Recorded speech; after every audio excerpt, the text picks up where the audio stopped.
Well, hello everybody out there in the YouTube universe, all 10 of you. We're breaking records tonight. We're going to break all sorts of records. I want to say hi to who we have in here so far. We got Bob from Bob Our Photos, Michael Drees, Ava's here, John Young, Robert Varner, and Cooley is in the house. Good to see you, Cooley.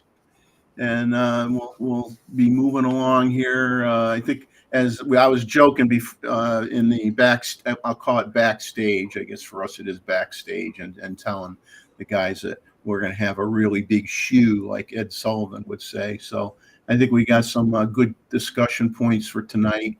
Once again, we are going to attempt to maintain our abridged 3-hour version of the show if possible. If we go slightly over, then that's fine as well. But I think we got some good things put together for the show, and hopefully everybody will like it. We got Greg Wilson here, and it's good to see everybody popping in. Terry from windy Melbourne.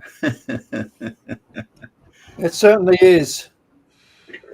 So Terry, are you moved in yet?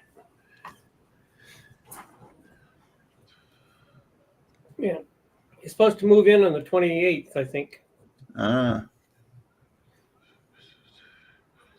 We got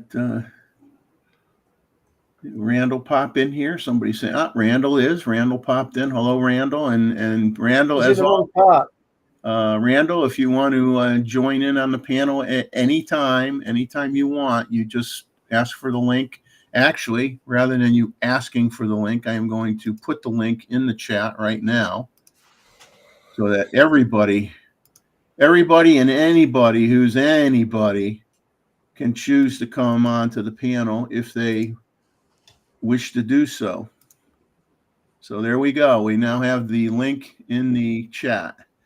So if you don't see me do that within the first 5 minutes of the show, do a QQQ and say, Jeff, where's the link? And remind me and wake me up so I don't forget to do it. Have we tried making books of your images? Cooley's asking. I have done a whopping 2 books over a very, very long period of time. I did one about 4 years ago. It is not very cost effective, but that isn't really why you do it. You do it so that, you have something to give to a close friend. I gave one to a close friend as a Christmas gift. I kept one for me. Someday my kids will have that. They can fight over it, but I do want to do some more books. I think that is really even though the books are expensive, it's a lot more cost effective than if you, let's say, made 8x12 prints out of all the images you liked and gave that to your kids. It would cost you more money than it would for you to do a good size book. And then that takes up a lot less room in the house, and they always have it. So I highly recommend considering doing a book. But when I did mine, I did it when they was through Blurb. It was 50% off, and it still cost me $80 at 50% off. But I used their best photo, one of their higher end photo papers as well. Plus I used large. It was a large size book. I mean, I did show it. I did show it before, but you know,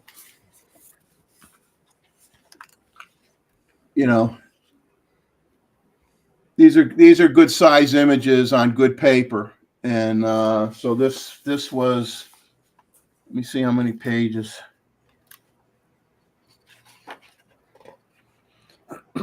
So this was 87 pages, plus, obviously the image on the front cover, the image on the back cover, and that was like 50% off. And this was like I said, 3 or 4 years ago, and that was like 50% off, and it cost me $80 a book. So, well, I think just to make it easy for Jeff for publishing his next book, is everybody when they submit their pictures, you should be at least 4096 wide so that Jeff can put them in the book easier.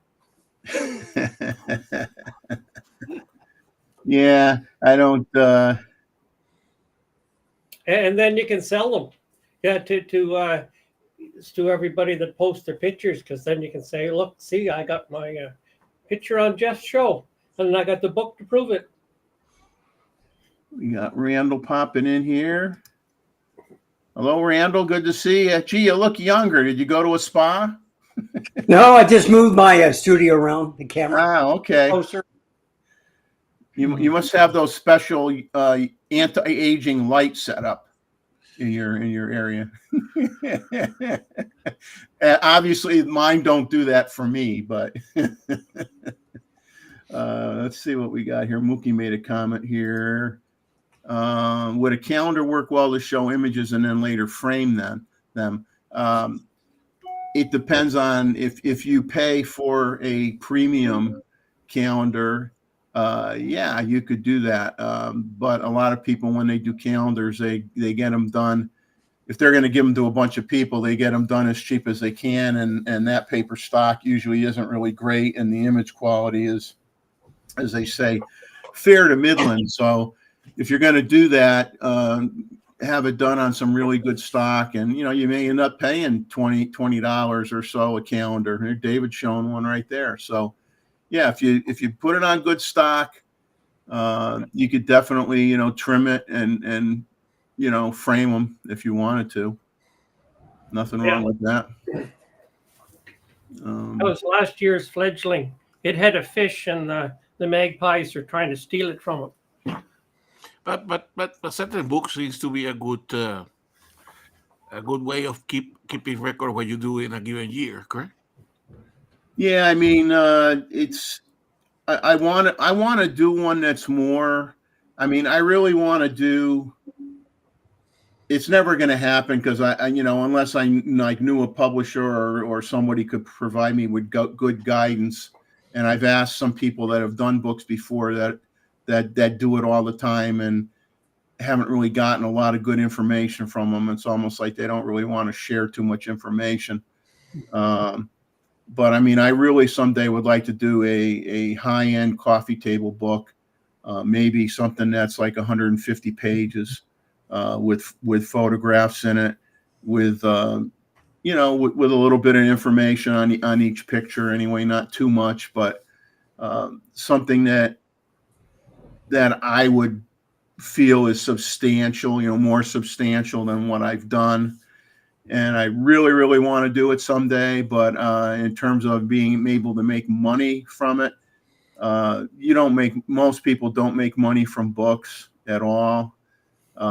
It's just like even when Mark Smith did his, he funded his through a Kickstarter program or something similar to that. And basically that was a very smart thing for him to do because his costs got defrayed by people who basically paid for the book in advance, and it provided him the funds to be able to, I'm sure, do a large enough lot size to have the books done at a reasonable cost.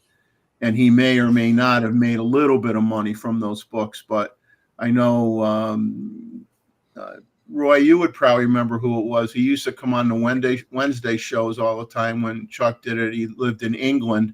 He did safaris a lot. Andy. Pardon? Andy.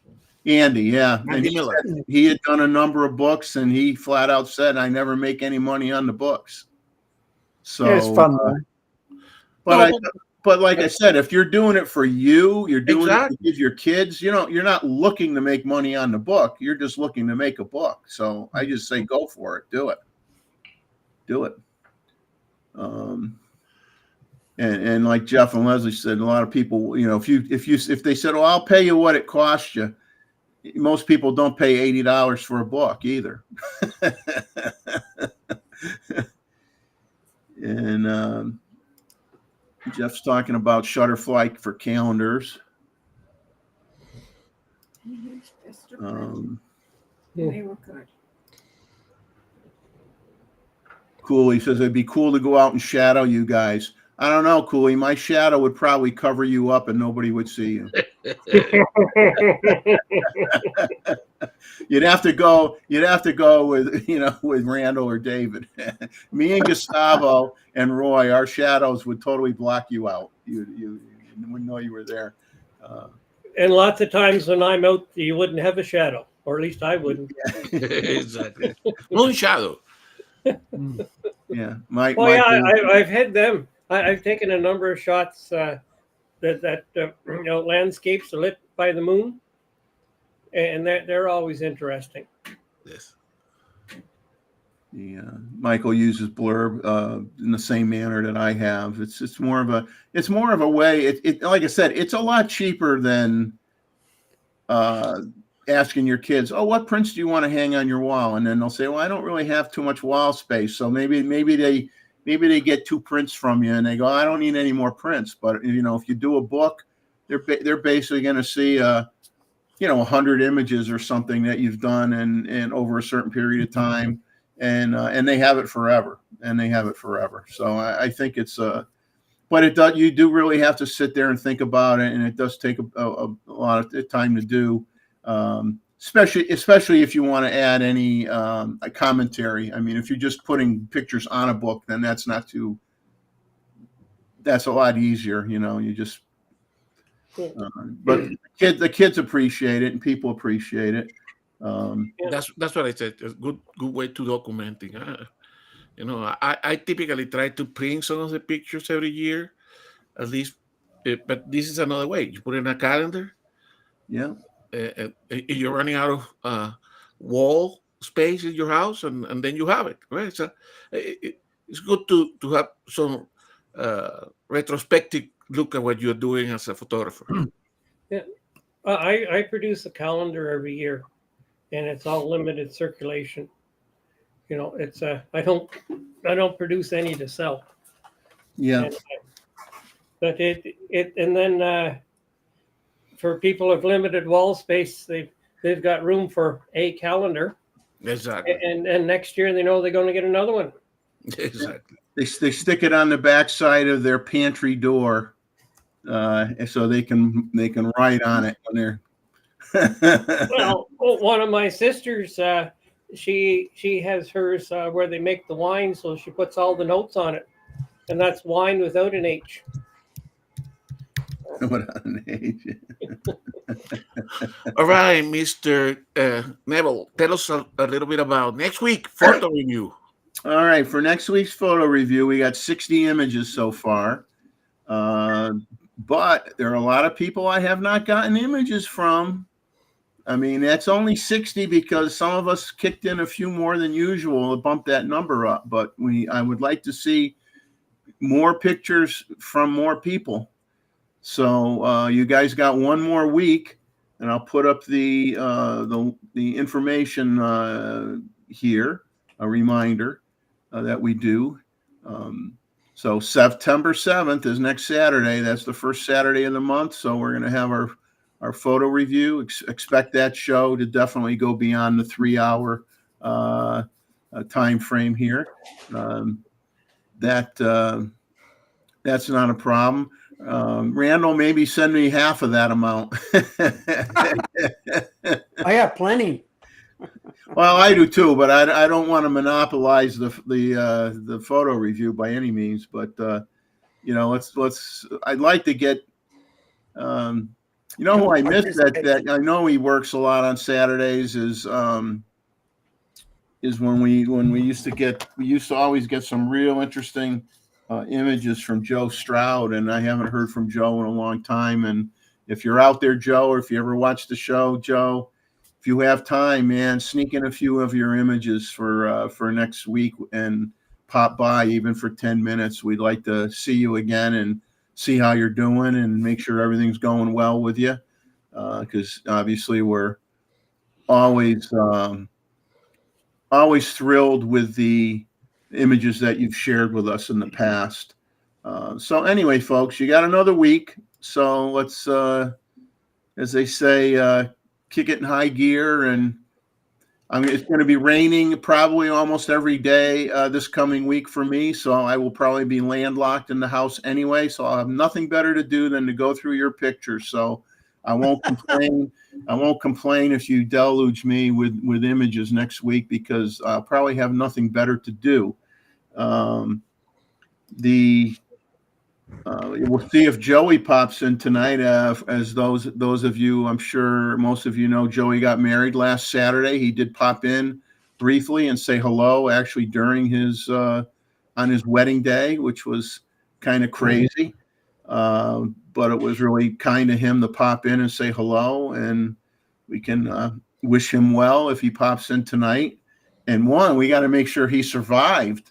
We're assuming he made it through the wedding night, and you never know what might happen. So we want to make sure he actually made it.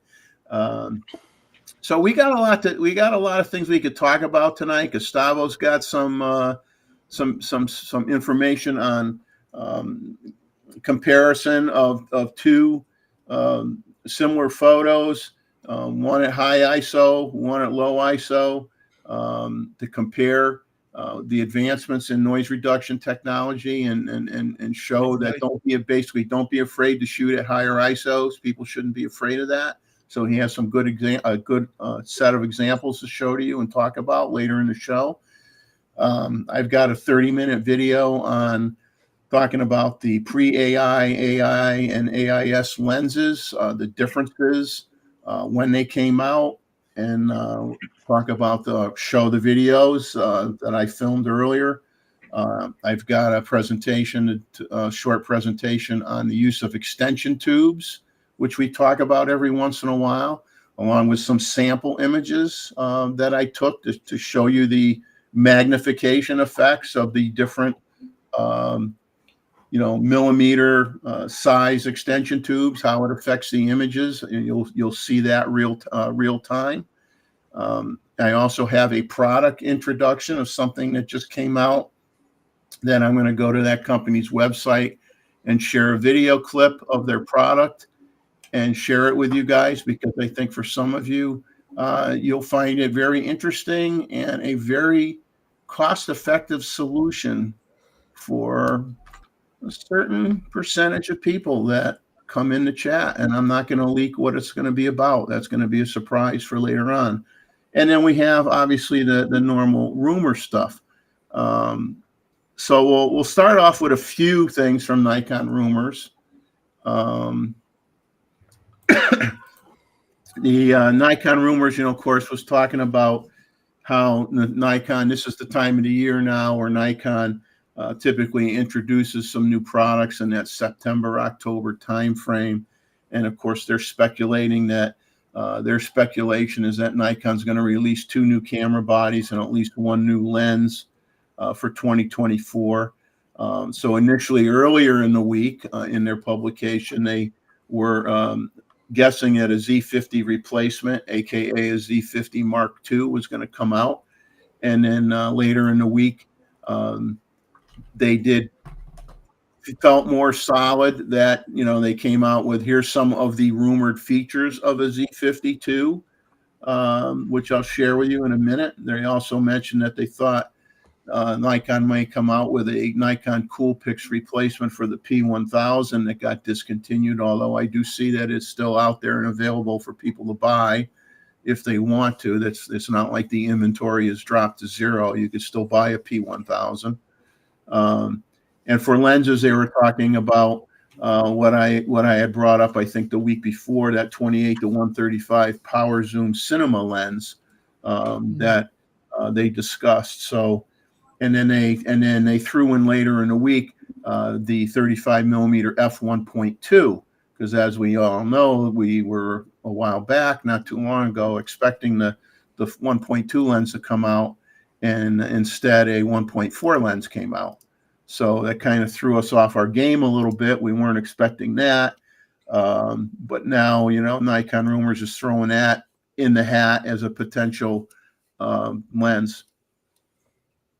Well, we certainly are below average this year for lenses. Okay, so I think if they go to their normal average of 6 to 7 lenses per year, we should see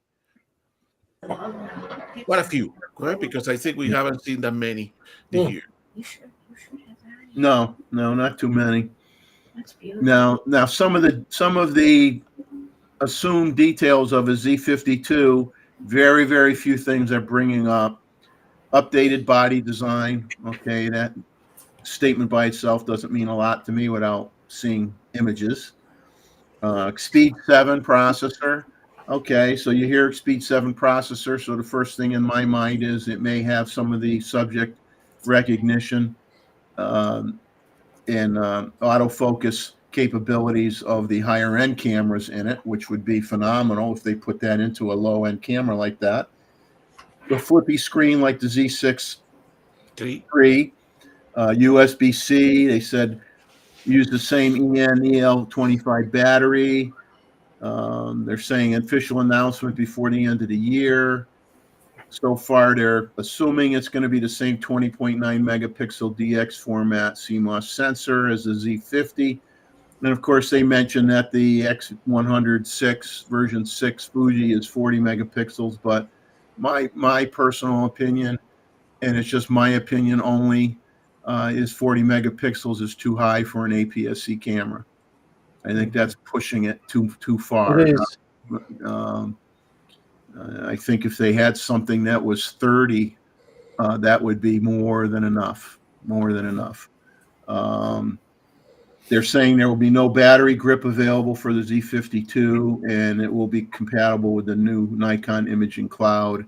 And I guess there's been some talk that it may have been implied that the Z8 and the Z9 was going to work in that Nikon Imaging Cloud, but I guess as of right now, it does not work with those cameras. So that is something that may end up requiring a firmware update down the road to make that work. So for those who were anticipating or are now disappointed that their Z8 and Z9 do not work in that Nikon Imaging Cloud, hopefully that gets resolved relatively soon, and you can use that capability. That's you, Roy. You're waiting for that cloud services. No, I'm not. Don't trust companies. No, there's a difference between using the cloud or having your head in the clouds. No, but the anyway, we should go back. We should go back to the Z7. The C52, correct? Yeah. Because I think it would be interesting for the people here in the panel, but also in the conversation, if that would be a camera, if indeed it's a APC with north of 30 megapixel sensor, would people would be interested on that one? Yeah, I mean, it's there's other things. Well, down the road here, I'll talk about what came out in the Sony rumors and Fuji rumors and all that, and Canon rumors. But I will jump the gun a little bit, only to say that Canon is apparently going to be announcing some more APS-C cameras next year. Fuji obviously is either all APS-C cameras or their medium format camera line, so they're full into APS-C cameras. And I think if Canon feels the market is strong enough, and it is, because I got some numbers of camera sales, and the amount of camera sales for APS-C cameras is a significant amount of the market. So for, Nikon maybe has alluded, I guess maybe I'll just say me. I don't like to say we. I don't want to speak for everybody, but maybe I have felt, along with some people, that Nikon just felt the APS-C market wasn't strong enough for them to really invest a lot into, and of course they haven't really been investing a lot into it. They haven't come out with a lot of DX lenses. They only have two APS-C bodies, if I remember right, the Z50 and the ZFC. Okay, and the ZFC only does 8-bit video. It doesn't do 10-bit video, so you could obviously see that there's a need to update the ZFC as well if you want to improve the video capabilities. But it brings the question, are they going to do enough with a Z52 where they try to somewhat promote that as being a D500 replacement, depending on what they do with it? Or if they're really watching what the other guys are talking about, I would think they should seriously think about a professional level APS-C camera, because Fuji gets a good amount of money for their cameras. Those cameras aren't cheap. Those cameras aren't, and they're decent cameras. They're not cheap cameras. So I mean, I don't think Nikon's got to worry about, are we going to have to price it so high we won't make any money on it? I mean, I think there's been enough people that have shown their support of wanting a D500 replacement. And if Canon's going to continue to come out with APS-C cameras, you don't want to be sitting there on the sidelines later on saying, yeah, we kind of underestimated the potential we could have had in this market. We kind of let it slip out of our fingers. And don't let it slip out of your fingers, man. Jump in, come out with a strong update to the Z50. Look at maybe tweaking the ZFC and come out with a pro level APS-C camera and just do it. Just do it. I don't know. That's my opinion. Well, exactly. So it's a lineup situation, correct? Yeah. I think the whole lineup needs to be updated with the new processor, correct? Yeah. And that is a logical thing. Whether people will in this conversation will buy. The question for John is whether he will buy, because he has one, correct? And he used it for street photography, he said there. So would you update yours, right? Because I think the Z50 is either a replacement for the current version of the Z50. I don't think it will be. It's a different camera if it's a replacement for the D500, correct? It's not the same. I think it'll be a very strong entry-level APS-C camera, but I really think it's time that they really consider. I'm just asking Nikon to look at things from the perspective of some of these other camera companies who are moving forward with that product line. They're not abandoning it. They're not leaving it with only, one or two cameras that are kind of there that you could buy if you want to. I think they should really reevaluate it. And in the end, they're going to decide what they decide, no matter what any of us think anyway. That's for sure. But they should really take a serious look at it, because if Canon throws out a couple APS-C bodies next year and adds to their lineup, and they get some good success with it, and Fuji, it has good sales numbers. They're making good profits. They're doing well with their line. So do you really want to lose out on having another product line that's bringing in income for you? Do you want to abandon it? I don't think it's smart to abandon it. And a natural entry into the system, correct? Yes. Because I think the issue with the DX lenses, they should make only this is my opinion. Again, it's opinion. It's not. They should make some DX lenses for the Z50 and the C52 and the CFC, just as an entry point. Couple of lenses, they come with a kit, but they encourage people to get, regular lenses so that they can upgrade eventually, correct? So they Yeah, don't need that many lenses. I mean, you should make it so that, like you said, you make it so you have 2 or 3 offerings that are high quality. That for people who are on a budget, they may only buy those 2 or 3 lenses and they stop, and then down the road they decide to go full frame and they go a different direction, Or not. or they buy full frame lenses and use it on the APS-C cameras, and then eventually replace the body and get a full frame body. Exactly. So imagine of all the people that enter into the system, if you get 5 that enter into the system, and one of those migrate, then mission accomplished, correct? Yeah, yeah. So migrating to a full frame. So I think that's the way they should do it, and actually I agree with you. They should do it sooner rather than later. Yeah. It's a different thing. I think what they're doing with the Z5 is they're making it an entry-level camera. Yeah, and that way you're already at full frame. You can put your DX lenses on you want. You can put whatever on it that you want, but it gets you in.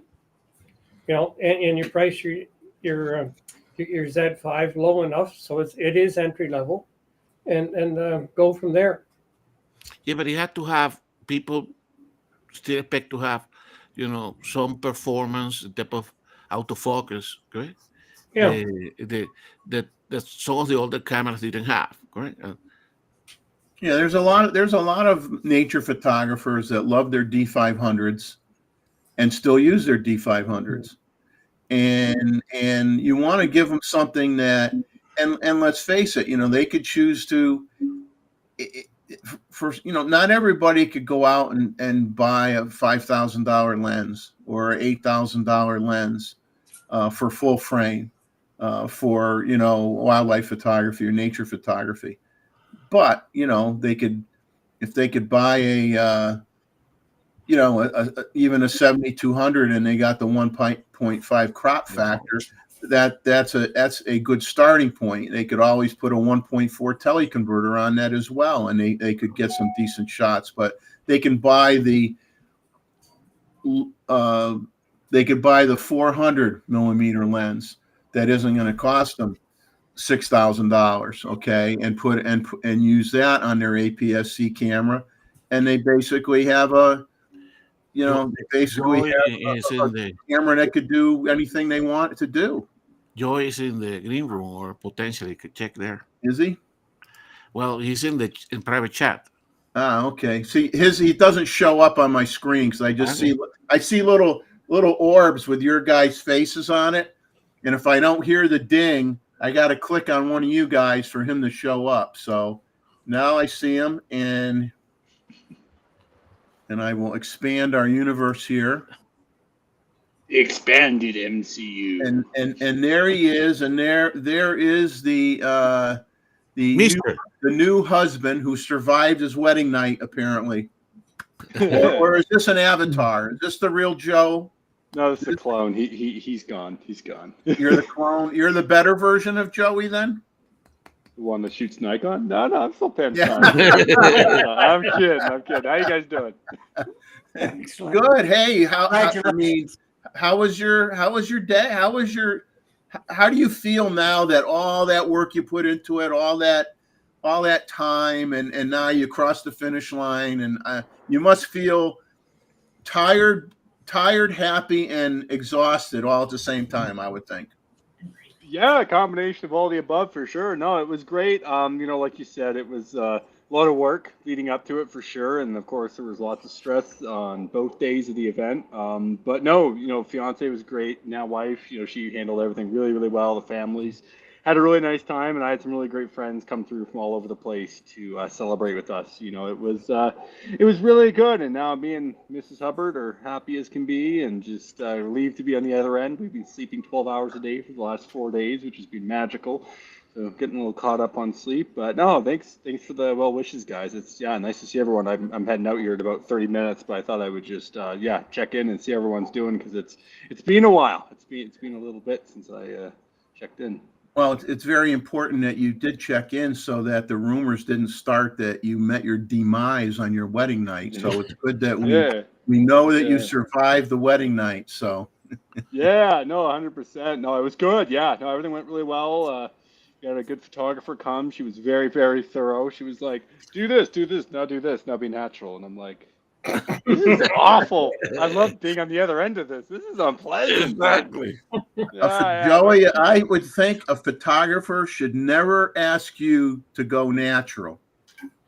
yeah, no, never. No, I was like asking her about the lens she was using and stuff. She's like, "Why do you know so much about this?" And I'm like, "Don't worry about it. I'm just getting nervous to talk to you until I'm up doing the ceremony." But no, it's good. Yeah, everything was really good. Yeah, no, I don't think. Sorry, I'm still kind of like absorbing the fact that it happened. You know, it was one of those things you plan so much and then you blink and it's over, and you're like, "Oh, I'm a husband."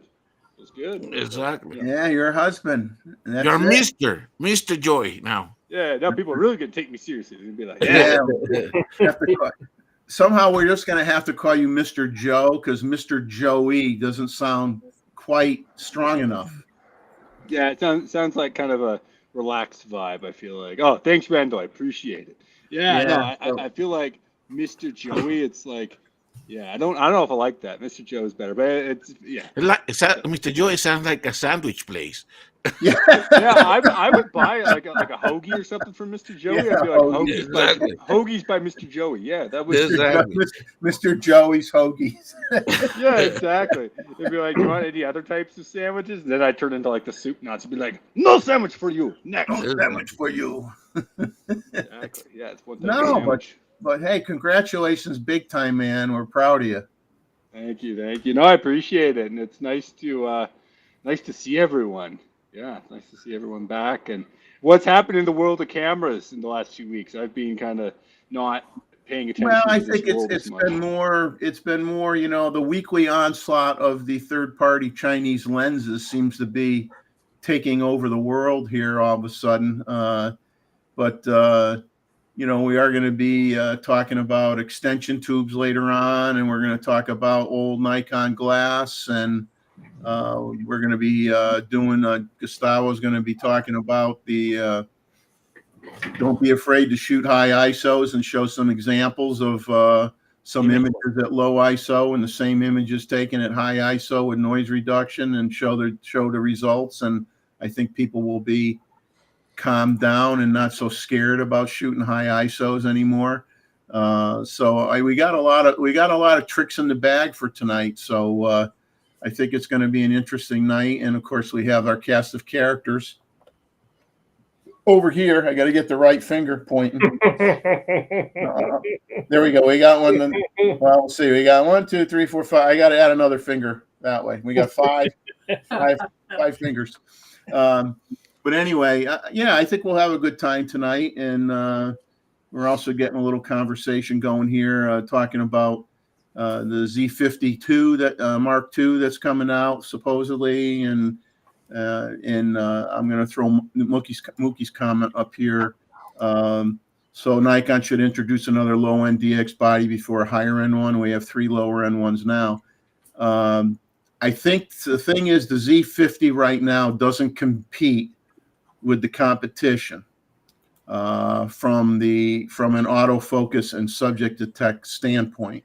Exactly. And I think they have to make the Z52 to upgrade the speed and upgrade the subject detection. And that will bump it up to where it is probably going to be, knowing Nikon and what they were going to do with that camera, that will probably be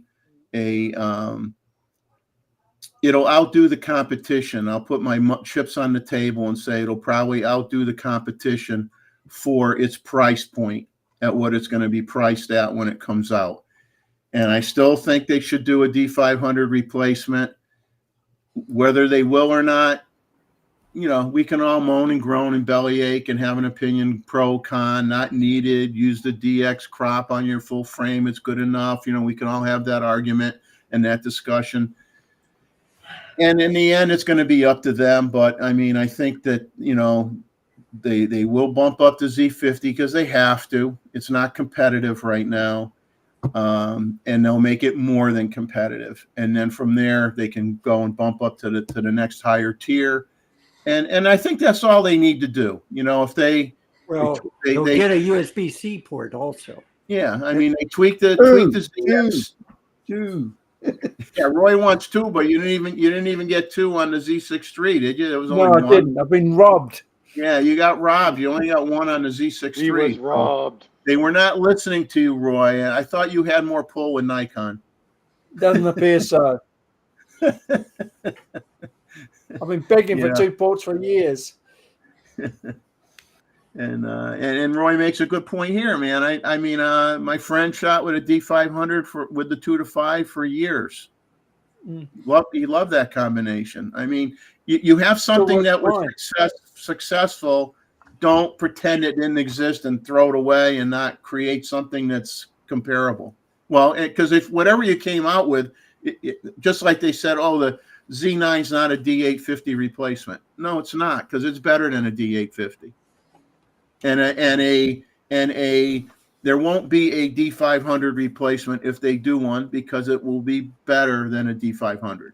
Exactly. Okay, so you wouldn't want it just to be equivalent to a D500 or equivalent to a D850.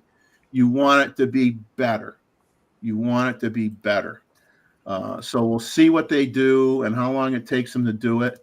And I'm hoping that they do. I hope that they do. I mean, like I said, we can all have the argument that you should be able to deal with the DX mode on a crop mode on a full frame, because if you get one, I would agree with that if Nikon had a 61 megapixel, if you had a 61 megapixel sensor and then you had go in DX crop mode, you're closer to that, 24 megapixel APS-C camera.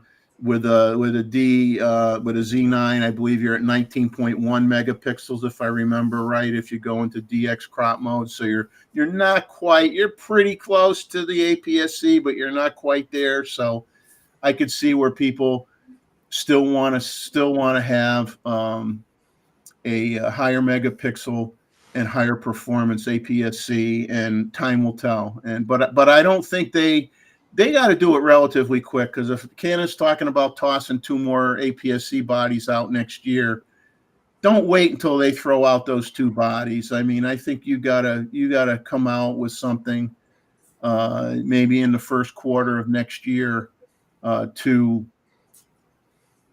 come out with that first before they come out with theirs. That's just my opinion. It all depends on the market too, because if they're not selling, they may not even make it.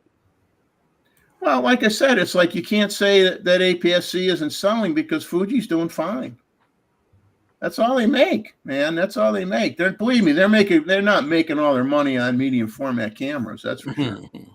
The medium format cameras are great, but it's a very, very limited percentage of photographers that are going to go that route, just because if you think it costs a lot for, especially I was looking at the just for haha, the X2D 100C Hasselblad today, which is an $8,200 camera with no lens, and then all the lenses are like $4,000 or more. You want to get in medium format with a Hasselblad, boy, you better have inherited a shitload of money, excuse my language, from your mom or dad, because you won't be able to buy one. Fuji, you could still, their high end medium format is still in that $7,500 range, although they have the model below it that's still 100 megapixels, but is a couple $1,000s cheaper. But their lenses are more palatable cost-wise. You're talking half the price, easy, more than half the price of what you'd pay for a Hasselblad lens. And you don't have a lot of Hasselblad lenses to choose from. You have a lot more Fuji lenses in the medium format lineup to choose from. So, like I said, I was hoping Mr. Ishii would come in tonight and share some images from the new Fuji medium format that he recently got for his wife to use. Maybe for next week's photo review, maybe we can twist his arm and see if Diana can share some nice pictures from that camera next week. So was that the 2 or was that the S? The 52 or the S that John Ishii got for? I think I thought he got the 2. Okay. I thought he got the 2, and then I thought he got the longest piece of glass that they Yeah, 500. sell there for it, which is like equivalent to like a 390 millimeter lens full frame.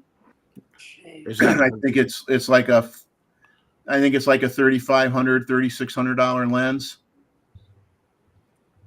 Yeah, so 500 millimeter. but it's like equivalent to like roughly a 400 millimeter full frame lens. So I'm really excited to see what kind of results she gets with that. But I did not hear from him, so I don't know what's going on there with that. I mean, that's a big setup right there with that lens and that camera. Can she handle it? Probably on a tripod. Yeah. Well, no, Randall, it's a good point. Like weight of things, it gets up there. Like even the photographer we had at the wedding, she was using the what's that Canon lens? It's an f2 all the way through the zoom. 28 to 70. Yeah, she's using the f2 one of those, and she wasn't very big. And like, oh my god, like she was holding it up, and she was like getting blown in the wind. And I'm like, how are you managing this? That's insane. Like you need to get some weights on your feet to stop you from flying away in the breeze there. Like it's, that's a lot. Well, they say it's steadier with a heavier lens and camera because you have less shake. But the only problem is, for a while, it starts going down and down and down, and then if you're vlogging, then you're looking up your nose. So, well, when you're shooting a wedding, you could be shooting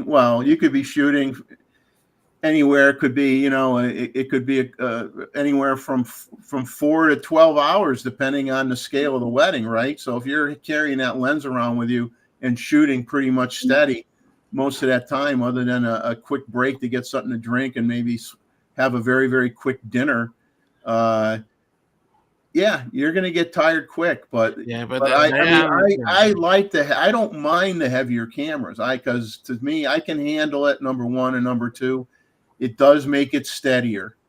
The weight does help. I mean, when things are too light, I mean, your own, as you get older, your own body not being as steady as it used to be, or maybe you got a little arthritis in the hands, or your hands shake a little bit, you got something that's a little heavier. That helps control that a bit, in my opinion. So I don't mind. I like shooting with the D8, my D850, always did. And I like the Z9, and I like the Z8 too, but I have no issues taking out the Z9. But she's a wonderful photographer, and she's very deliberate as a photographer. Yes, right? And if she's doing she likes to do art quality images. Basically, Exactly. She's probably using a tripod all the time anyway. And Roy's got something that's big here. That didn't sound right. My pocket camera. It's huge, Roy. Show us your gear. Show us what you got that's big, Roy. 6x8. Mine's bigger than yours. Not a knife. This is a knife. Look at the size. Look at this now. You look at even the size of the knob to switch the setting. Now that's a knob. That's like something you'd find on your stove. Yeah, that's I've got Fuji too. Yeah. So Roy, did you make that on your 3D printer? No, I didn't. No. What lens, Roy? What lens is on that? Good question. I can't remember. I see the bellows. So Yeah, it's a. Gee, the light's bad in here, and so is my eyes. It's a good question. 100 millimeter. Oh wow! But got the bellows. Lots of accessories. Yeah. Lens caps that fall off. Wow. Lens caps that fall off. So it's like every other camera. Exactly. Yeah. The design standard they never perfected. They're like, all right, like printers, it will never get better. Weighs about 10 pounds without the lens. Yeah, that's serious. That's what you call a heavy camera. When was the last time you And used then it? if you ever had one that was broken and you couldn't get it fixed, it makes a handy boat anchor as well. Yeah, There we would go. do. So what type of mount that has for the for the uh, sorry, for the tripod? It's mounts through the Okay, so it's got Okay. the I'm normal moving the threads screen. on the bottom. 2 threads. Yeah. 2 threads. One of those is European threads, right? I think One's quarter 20, one's 3/8. 1 3/8. Okay. Beautiful. It lives on a tripod. These things, they're too heavy to carry around. Exactly. I got It feels like Polaroid backs vlogging for it. with FTZ2 adapter. I did have digital backs for it, but I sold them. Ah, okay. I used to use this quite a lot till recently. Very versatile camera. So You have the back, you have a Polaroid back for that? Yeah, I got Polaroid back for all my medium formats, and some of my Nikons too. Yeah, well, Roy's digging around his closet to grab all that stuff. I gotta run, guys. We'll see y'all later. Bye, Joe. Have a Take good care, time. Joe. See you, And Joseph. everyone, keep calling me Joey. Don't call me Joseph. Joseph is what my mother calls me when she's angry. Yeah. Have a good day, everyone. Joey's Hoagies. It's gonna happen. Bye, everyone. Polaroid back for an F3. Bye, Roy. Mhm. There you go. Okay. Just got to get the film for it. Now, what size is the film? It's the full size FP100. It's got none in it.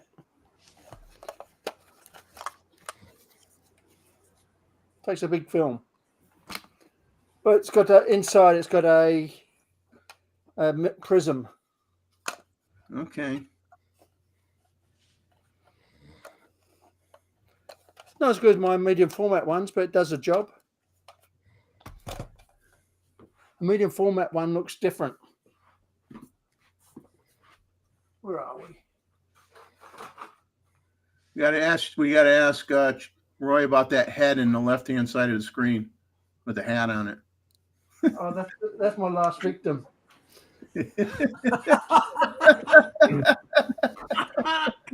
That was probably a model that didn't pay their bill. Yeah. That's the Polaroid back to the Fuji. Oh, okay.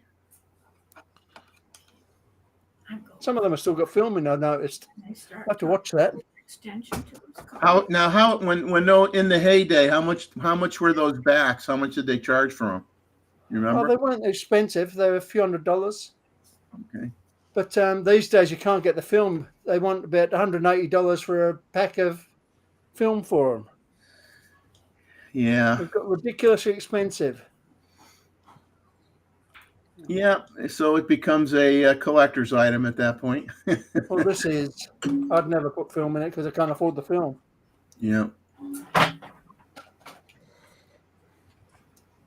But that's cool Kids stuff. love Polaroids, though.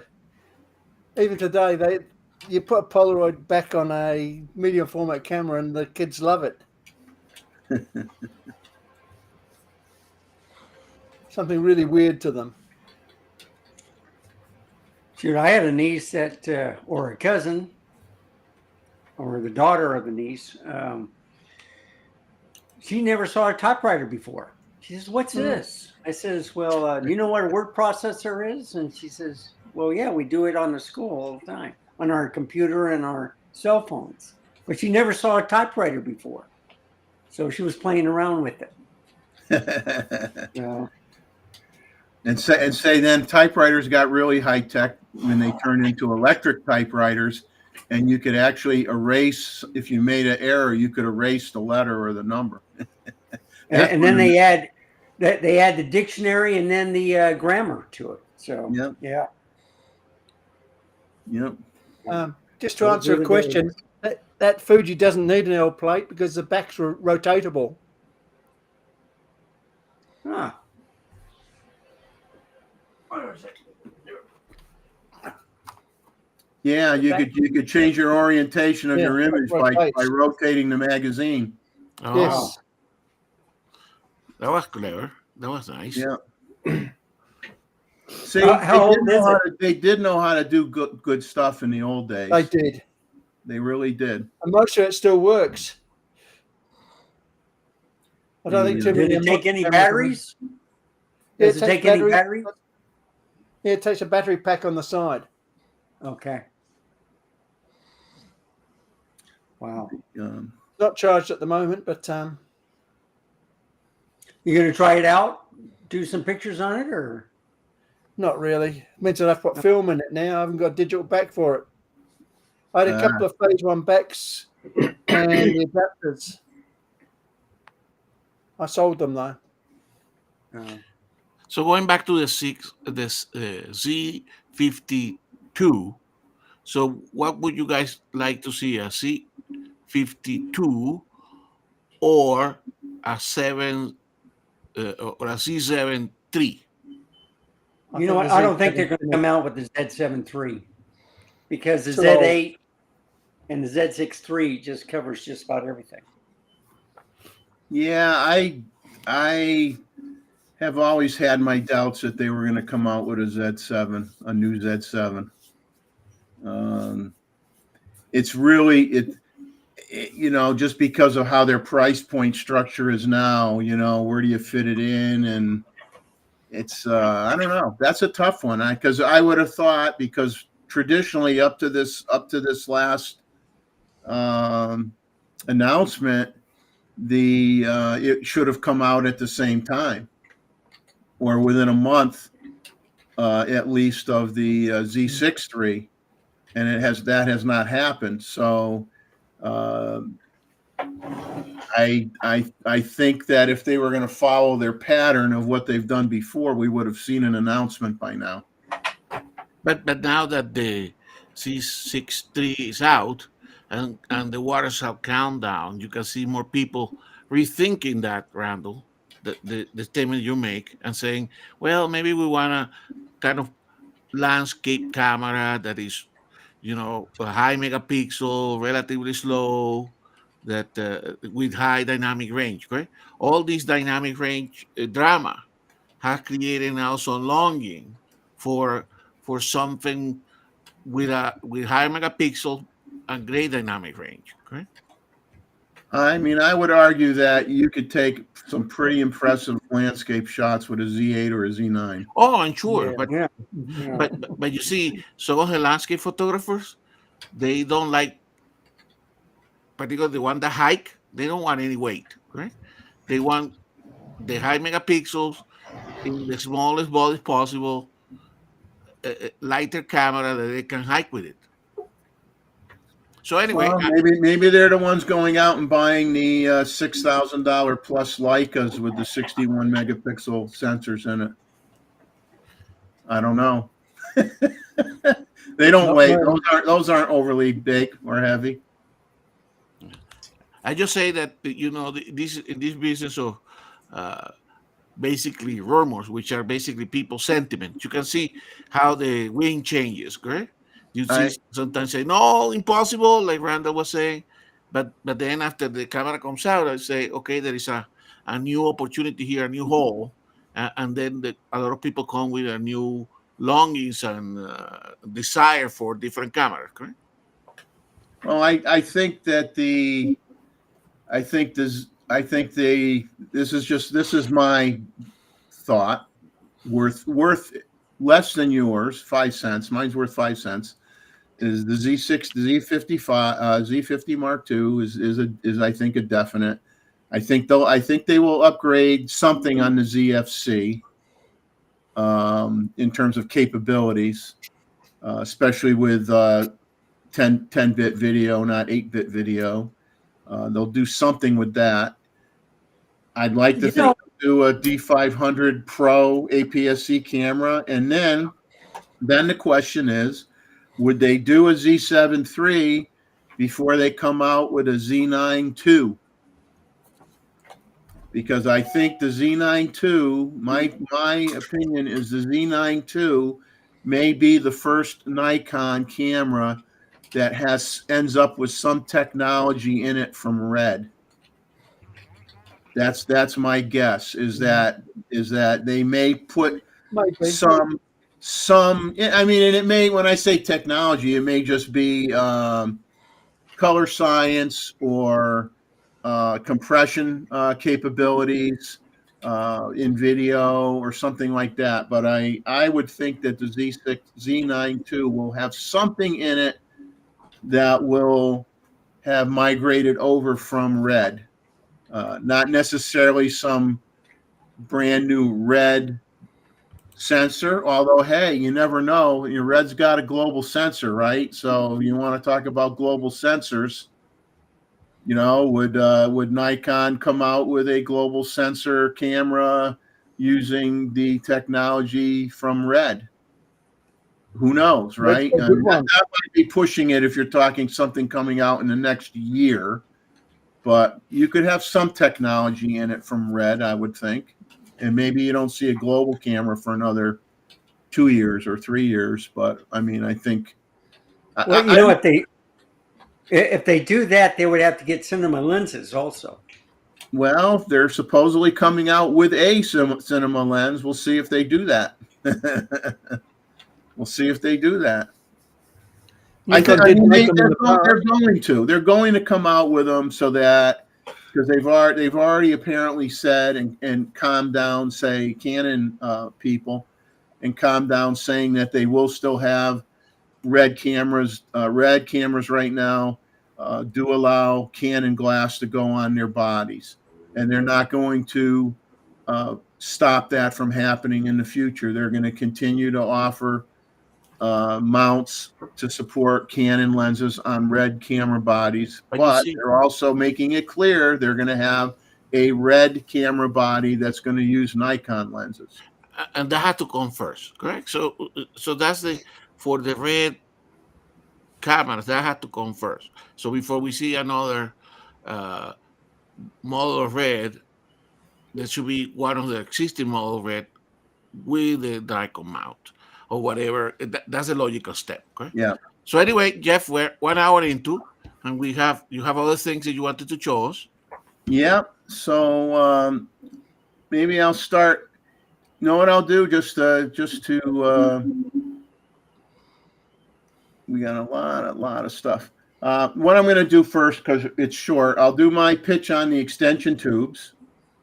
Then we'll jump over to your talking point on the files for noise reduction, and then I'll throw in a few more rumor things, and then I'll do my 30 minutes of talk on the old Nikon glass, and then we'll finish up with more rumor things, and then by then we'll probably be near the end of the show, I would think. So let me just bring up the file, and I'll put it on the screen here, and we'll talk a little bit about extension tubes, because we do bring it up every once in a while as an alternative to using a macro lens, although you can use it on a macro lens as well. Okay. Most people don't, but you can. I do. There is no wrong. So let me make this. Let me make this bigger. Okay. Still not big. So some of this is right out of the. I basically took this information out of the B&H website, and I added a little bit to it, and then I did a setup where you'll see the effect of using the different size extension tubes. And there is a difference between what you get for the Z mount, and this is talking the Kenko brand. There are 3 or 4 other brands that make extension tubes. They are not all the same sizes. Okay. Kenko for the Z mount has a 2 extension tube set. It has a 10 millimeter extension tube and a 16 millimeter extension tube for $219.90. You can use them individually or you can stack them together. And they go between the camera body and the lens. And they have electrical contacts on them. So it maintains all the information that you need to, to focus on your subject matter. And extension tubes do not have any glass in them. They are hollow. Okay, there is no glass in an extension tube. It's not like a teleconverter that has glass elements in it. And what they do is by moving the back lens element of your lens farther away from your film plane and or sensor plane, what it does is it gives you allows you to focus closer on your subject than the lens would be able to do by itself on your camera body. So some people use them instead of macro lenses. Some people use them because they can pick an extension tube of a certain size that they like, put it on a particular lens. It's smaller to throw in your camera bag. You don't necessarily have to bring a macro lens with you. And an important thing here is, I don't know if you can see my little finger pointing here on the sheet here, but here's how you calculate what the effect would be. Okay, these extension tubes are in millimeters. So you take whatever millimeter the extension tube, in this example, if you had a 25 millimeter extension tube and you're going to put it on a 50 millimeter lens, you take the 25 millimeters and you divide it by the focal length of your lens. So it's 25 divided by 50. So that gives you a magnification gain of 0.5 times. And you look up what the lens magnification is from the spec sheet of the lens. And in their example, that 50 millimeter lens had a magnification value of 0.15, and you add those two numbers together. So with a 25 millimeter extension tube, you now have a new magnification of 0.65 times versus the original 0.15 times with just the lens by itself. That's a lot. So, as I said before, the Kenko's autofocus extension tubes designed with all the circuitry and mechanical coupling to maintain autofocus and TTL auto exposure with the Nikon Z lenses. And they do have a note, and they caution you to tell you that when you use a extension tube, your lens cannot focus to infinity anymore, okay, because the focus range gets reduced quite a bit because you are improving the close focusing distance. So that is something that is going to happen no matter what brand of extension tube that you buy. And there is some light fall off maybe around the edges using an extension tube. And they're saying sometimes equivalent of 3 stops of light loss when using multiple extension tubes together. Now, this light loss can affect the camera's ability to autofocus if you don't have enough light. So you may have to manually focus. I personally manual focus when I use extension tubes anyway. That's just me. Now, extension tubes for the Z mount from Kenko, like we said, only have the 2 sizes, 10 millimeter and 16, while the F mount version has 12, 20, and 36 millimeter extension tubes. And the F mount versions cost $129.90, and you get 3 extension tubes. Somewhere in here I buried the cost of the ones for the Z mount, which were considerably more, and that was only 2 of them, $219.90 for 2 extension tubes versus $129.90 for 3 extension tubes. So before I show you, read any more of these comments, I'm going to, if I can get my mouse to behave here. I'm going to unshare this for a second just so I can show you what the extension tubes look like. So these are, it says for Nikon AF, Nikon autofocus DG. These are Kenkos. They're made in Japan. This is the three for the F mount, the 12 millimeter, the 20 millimeter, and the 36 millimeter extension tubes. And these are with them all stacked together.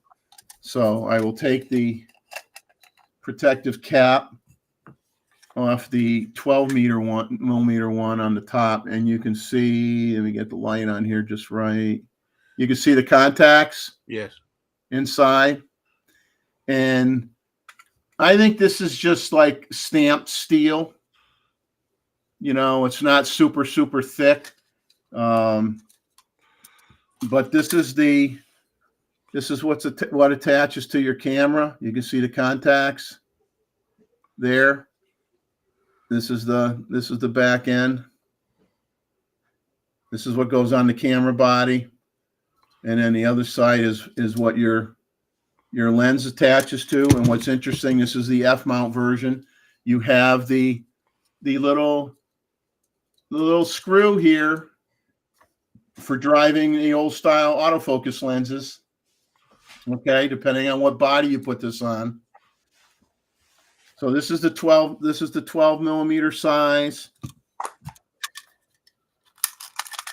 This is the 20 millimeter size. And then this is the 36 millimeter size. Now, I noticed that one of the other brands makes one that's close to, I don't know if it was exactly 36 millimeter, maybe it was 35 millimeters, but it was in that same range, but it was made by a different brand. So if you wanted to have the larger extension tube, I don't know that that's available in Kenko because they just have the two that I talked about. So I'm going to bring the document back up here again, now that you see what the tubes actually look like.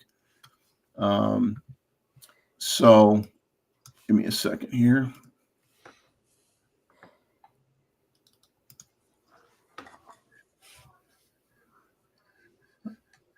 Okay, so what I did, I looked at the lenses that I had. I was going to put these extension tubes on my F-mount camera, my D850. And I looked up a couple options that I might want to use. I got the 70-200 f2.8 FLED VR. You look up the maximum magnification of that lens, it's 0.21 times.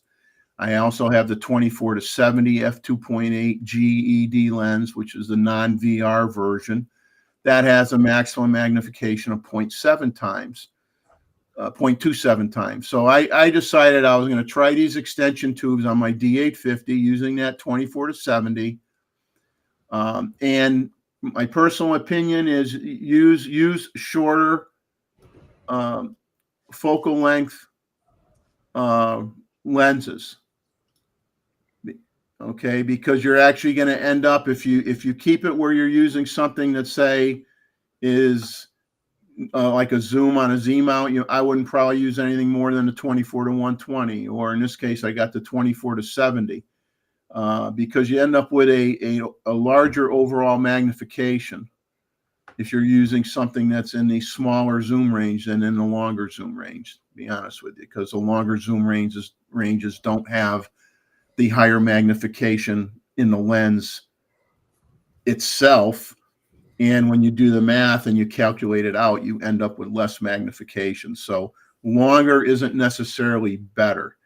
Now, what I did in this experiment, I set up on a tripod. It was my Peak Design travel tripod. I taped an old Spider-Man collector coin from 1973, I believe it was, onto a lighter, a wall in the house, or actually one of my cabinets in the house, and partially lit it with a ring light, and have the camera on a tripod. Now I focused as close to the subject as possible, moving the tripod as required. I I used live view on my D850, and I put the focusing on the head of the Spider-Man caricature on the coin. And so I focused on the head, and manual focus mode, and I put a Hoodman eye loop on the back of the viewfinder screen to help me focus a little bit better. Exposure was 1/200th of a second at f3.2 ISO 100. The lens was at the 70 millimeter focal length. So the native lens is 0.27 times, and this is the size of the coin that you see in the picture on the screen right now. And this size of this coin is actually slightly bigger than the coin itself, which makes sense because it says it's 0.27 times magnification. So it's slightly bigger than the coin itself. So then I said, okay, now I'm going to put on the 3 different extension tube sizes, starting with the 12 millimeter size. So when you use the 12 millimeter size, you can see the difference in the same deal. I put it on, I moved the tripod and focused and got as close as I could to the subject and where I could keep it in focus. So this is with the 12 millimeter extension tube, which gives me a magnification of 0.441. So you can see a significant difference just using the smallest extension tube. Now, if I go up to the 20 millimeter extension tube, now I have 0.555 times magnification. And then finally, when I use the Whopper, the 36 millimeter extension tube, I can get so close that I can't fit the coin in the frame. 0.784 times. So here's where, you know, in just doing this little quick test, you can see that these extension tubes, you know, on a small zoom lens, when you're at that 70 millimeter position, gives you significant close focus capabilities. And these extension tubes are nowhere near as expensive as buying a macro lens if you can't afford $1,000 or whatever, depending on what brand you buy. Now, I make a comment here of things that I've read on forums and different forums and comments about extension tubes is due to the lens losing its ability to focus to infinity, some people have said, oh, well, why even use an extension tube? Get the 105 millimeter macro and throw a teleconverter on it.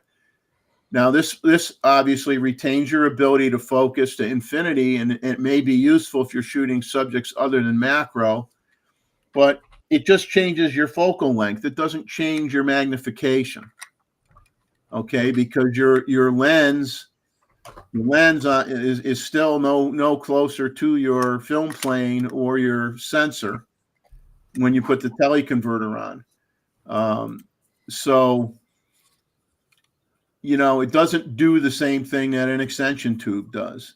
And some people use extension tubes, believe it or not, for wildlife work as well to improve close focusing capabilities as well. Now, I have never tried that myself personally. I've never done that.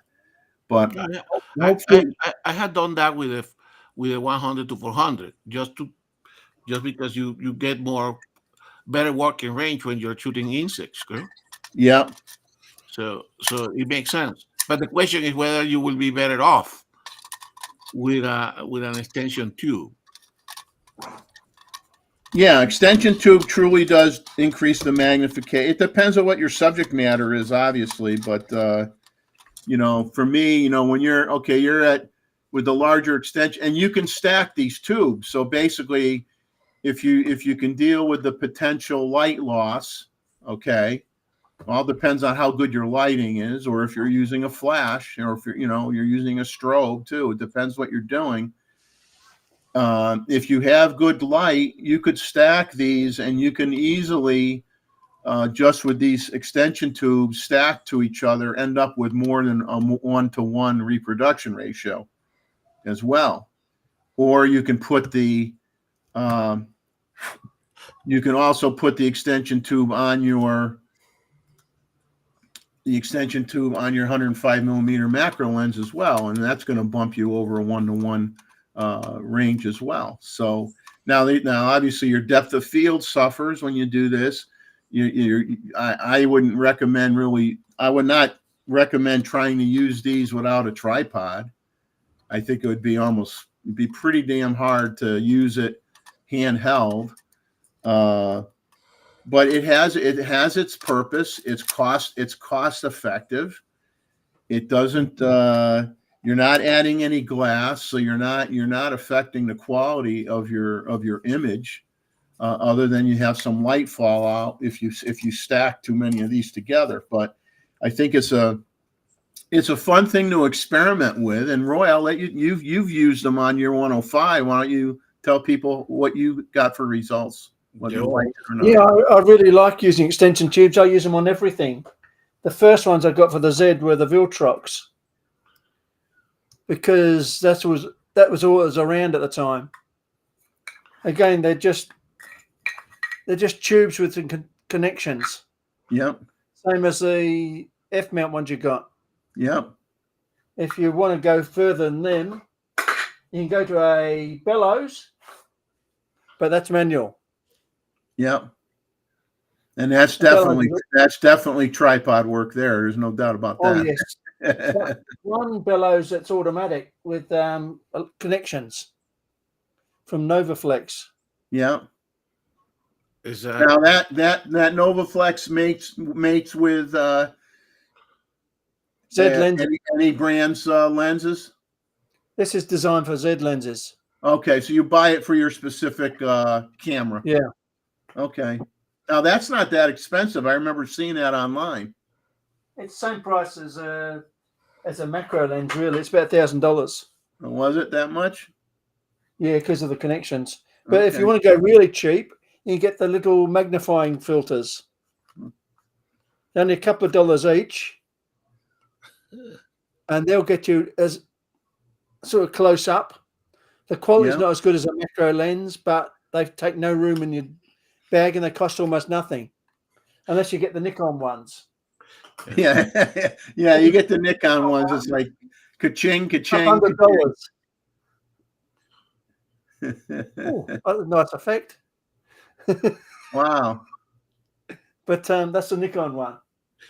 But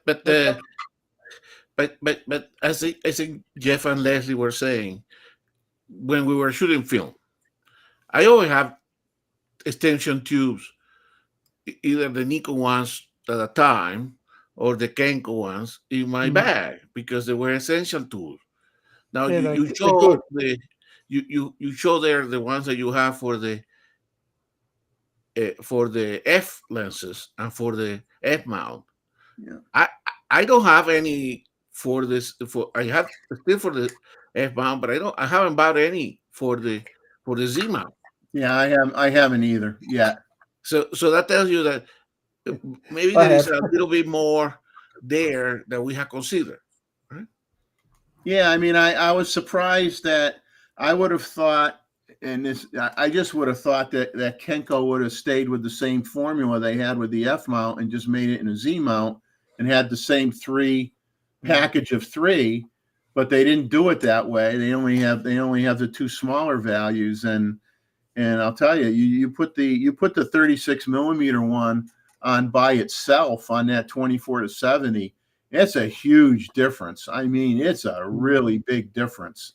But like I said, you got to have it on a tripod, and that's where I get frustrated with the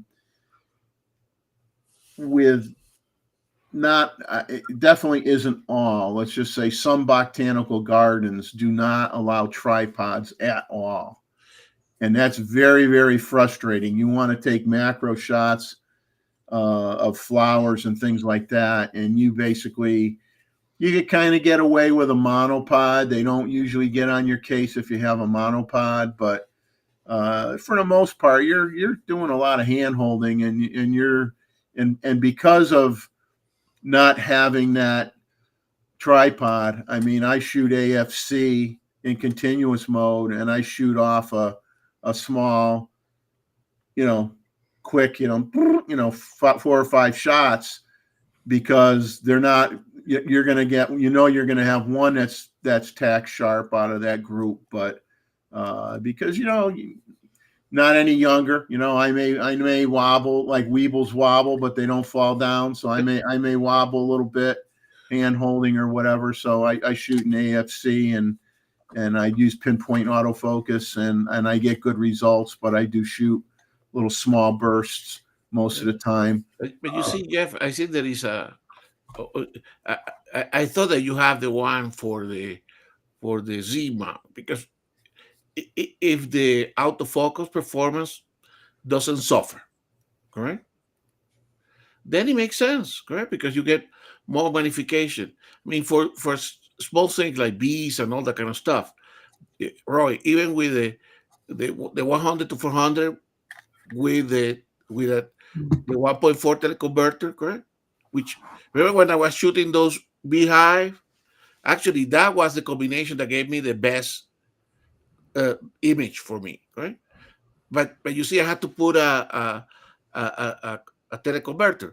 Maybe one of these extension tubes would have been a better option. Extension tubes are usually the first choice for me. Exactly. So I think what we need to do is maybe to buy one, Jeff, just to buy them and experiment. I think it's a possibility that works better than what we have been using. Well, like I said, pick a lens that has a good you pick a lens that has a good magnification ratio already, but isn't overly long. It isn't overly long. Perhaps. And then pick I would pick the largest size one that I could get. And, well, in that case, there's only 2, correct, that you mentioned. Right, there's only 2, so you buy the 2-part kit, and you stack the 2 together. You stack the 2 together, and you almost the same as this one large one. Exactly. And you see what your result is, and I think you'd be pleasantly surprised. Exactly. So that if the autofocus performance doesn't deteriorate, correct? Yeah. And you can use that, what you call you put it in a monopod and you move yourself a little bit up and down and then shoot a burst. Yeah. That may be a good solution. Right? Yeah. Because it tells you the 105 for insects, correct? It's a fantastic lens, but you have to be on top of it to get an image that you want. And so some insects don't want you to be, 10 centimeters from them, correct? So yeah. That's where I'm not using a macro per se. I'm using my 24 to 120, and I'm zooming going in at 120, and I'm going as close as I can, and I get a good, reasonably good size shot of the bee on the flower.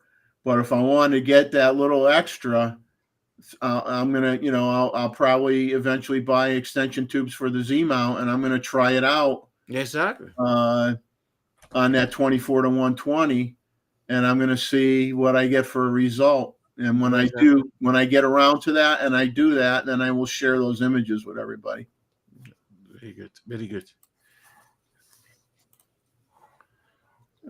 But I just wanted to do that as a sharing thing. Let people see that there is a significant increase in magnification, even with the smaller one. It made a decent enough change where it was worth it. And don't rule it out, because you're not going to break the bank buying those. I mean, that's a fun little experimental process that isn't going to put a big hole in your wallet. It's another tool. Okay? And it doesn't occupy that much space in your camera bag. And like Jeff and Leslie were saying, it was an essential thing to have. Correct? So we had tossed away one tool. Correct? And and we should go back to experiment a little bit with it. Roy will be back in a minute. He has to relocate to a different portion of the house, so he will be gone. David, you don't have you don't have a extension tube for the C-mount, correct? No, I don't. It's and Randall, you don't have it either. No. Randall. No, you don't have it You either. don't have it. Yeah. So, but I mean, it's food for thought. I just wanted to bring it up and get everybody's gears moving a little bit and thinking out of the box a little bit, and not rule it out because it's a cheap a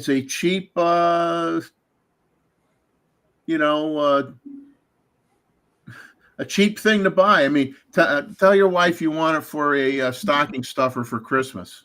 There you go. Exactly. If the autofocus continue to work well, correct? Yes, it should work fine. Yeah, exactly.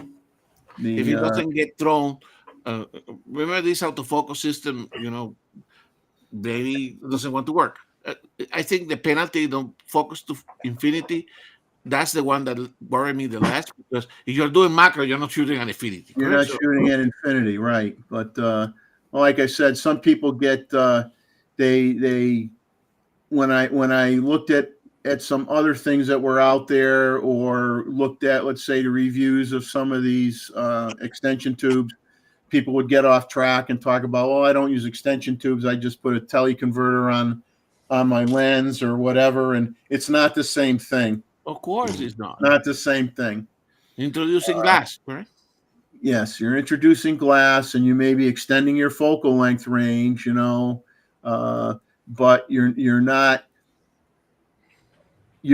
making it so that you can really magnify that image the way you can with a macro lens or using these extension tubes. So definitely think about it. I think it would be something worthwhile trying out. Gustavo, you have your stuff ready to go? Let me get it here. Yeah. While you're doing that, I'll just bring up something out of the rumor mill. Okay. While you're getting ready, I found it very, very interesting that Manfrotto is getting into the camera battery business, and they have a EN-EL15C compatible battery with what they call a silicone injected casing, which they say has superior circuit protection, electrical insulation, and protection from drops up to 9 feet. The milliamp hour rating is 2,400 milliamp hours at 7 volts, exceeding the Nikon's battery, which is 2,280 milliamp hours. It's priced at basically $60, $59.99, but you have to buy a separate battery charger that's $87.88, but it can charge 2 batteries simultaneously. It also has a magnetic plate and can charge 4 AA batteries, and it has a 2.4 amp USB connector for phones. And once those batteries are charged, that you can use that, and it has a 12-volt car cable for charging on location in your automobile. Plug it into if you have a cigarette lighter, jack, you can hook the battery charger in your car and charge your battery. So, that's pretty cool. And they also came out with batteries. Let me look ahead here. I think in Jeff, one thing about those batteries, they don't work in a camera that has an XP 7 in it. They won't work with a camera with an X-Speed 7? Yes. If you have a look at the list of the cameras that it works with, they don't include any camera that has an X-Speed 7 in the camera. Wow, that stinks. Well, they take more power. Doesn't make a lot of sense if they have a higher milliamp hour rating than the Nikon that it wouldn't work. I know, and I looked at that because of the cameras that I have, and because I find my ZF is more finicky than my Z8 when it comes to batteries, but this won't work in either. That's strange. because they came out with batteries too. Batteries too to go in the Fuji cameras with their NP-W235s. And there was an extremely valid point in the Fuji Rumors article, which I didn't think of at the time when I saw it in the Nikon Rumors article, was that I had bought a third-party battery for my Z9, and I thought I broke my Z9. Ooh. It messed up my camera big time I won't name the battery manufacturer. I won't do that, but I returned it to B&H and I says, send me the Z9 battery, send me the Nikon battery, please. and that's the thing that the Fuji Rumors guy makes a comment of, which is true. He says, because he uses third-party batteries, but he does not use them while his camera is under its warranty period.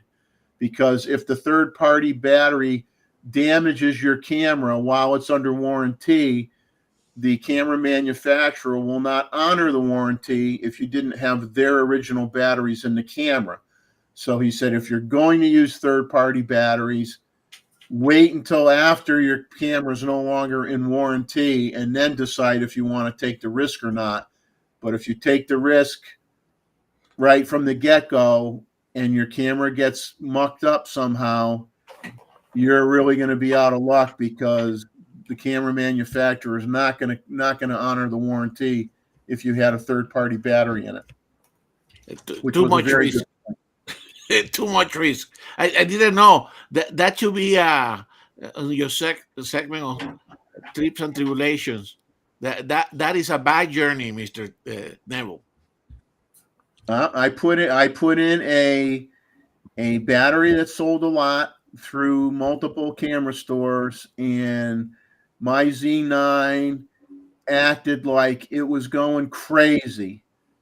Things blinking, buttons blinking, displays going off, displays coming on, all sorts of problems. I'm like, oh my God, what's going on with my camera? And I took the battery out and I put the original Nikon battery in, and it was fine.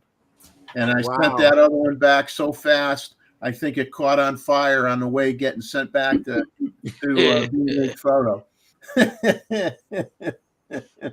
Yeah, that's too much risk. But you see that Manfrotto, that's something fishy, correct? Because it's a tripod manufacturer on the camera business. It's like when Nikon was offering the CFE Express card, correct? Yeah. It's somebody else is making that for my phone. Yeah, and they're charging $700 for it when the same one from somebody else is half the price. Exactly. So yeah, that was like, okay, if you want to be one of those guinea pigs, they say a sucker's born every day, right? You don't be a sucker. You got your stuff ready to go here, Gustavo? Yeah, I have the first portion here. Okay, so we're gonna let Gustavo take over here, and I'm gonna move him, let him go with it here. Okay, so this hopefully will be a discussion point, correct? It's only a couple of images, but it's all about image quality, correct? We have been talking about software before, what is a good ISO. But remember, with all the recent discussions about dynamic range, correct? And the point that I'm making here is that our camera have quite a bit of good dynamic range, correct? And of course, when you see the dynamic range charts, it's slide with ISO, correct? But still, when you use high ISO, I think we still have sufficient dynamic range to be able to work. So let me see if I can advance the slide. Right? So these are two images from my trip to Iceland, and which are still working on some of the images. Let me see. It doesn't let me see it. Let me see if it works. Okay, so this is the first image. Right? So these are black-legged kittiwake. Correct? They were taken from a harbor to a kind of little rock that was on the other side of the harbor, correct? So they were taken with a 600 millimeter, and you can see here, I was trying to do a couple of things. I was hoping for the two, let's call it seagulls or kittiwakes, to basically have a good pose, correct? They are not heading into the rock, correct? So you can see the scene is kind of complicated. It has a so let me see if I can put it on presentation. Well, we leave it at that. I show you the images later on in preview mode so that we can zoom in. So this first image is an image that I took at ISO 500, which for wildlife photography, ISO 500 is on the lower end, correct? And you can see that I was at a speed of 1/640. 1/640 is fast enough, but if one of these start, flapping the wings or moving, it's not going to be good, correct? So I took this image and tried to do the best that I could do with the composition. By the way, this is as taken, okay? Minimum amount of cropping, in this case, no cropping, right? And then I did the next one. Let me move to the next photo, if I manage to make it in advance. Yeah, you're there. Exactly. So this next photo is the same scene, okay, with the same potential conditions of a white bird in black lava rocks, okay, and but this is taken without ISO 6400, right? Because I wanted to make sure that if another was landing or this start flapping, as I said, I wanted sufficient speed. It didn't happen, right? But it gave me these two, the same image with two very different ISOs, right? Now, when you, and we come back here, when you zoom in on this, after you go through what is my standard process today, which is I put it to the XO raw version 4, which I think Martin said that hasn't worked well for him, but it worked very, very well for me. I put it through, I bring it into Photoshop, Adobe Camera Raw, and I look at these images, okay? And they are not that different in image quality, okay? So I didn't pay too much of a penalty on a scene that was particularly difficult with a lot of, you know, uh, dark colors and dark areas and white areas, correct? I didn't pay too much of a penalty, correct? So now let me show you. So I'm going to start sharing here. We come back later on back to the PowerPoint. So I'm going to show here for a second, and let's look at those images in detail. Now on preview where I can zoom in. So now I'm going to go here to preview. Let me share window. That one. So I need to bring this. Okay.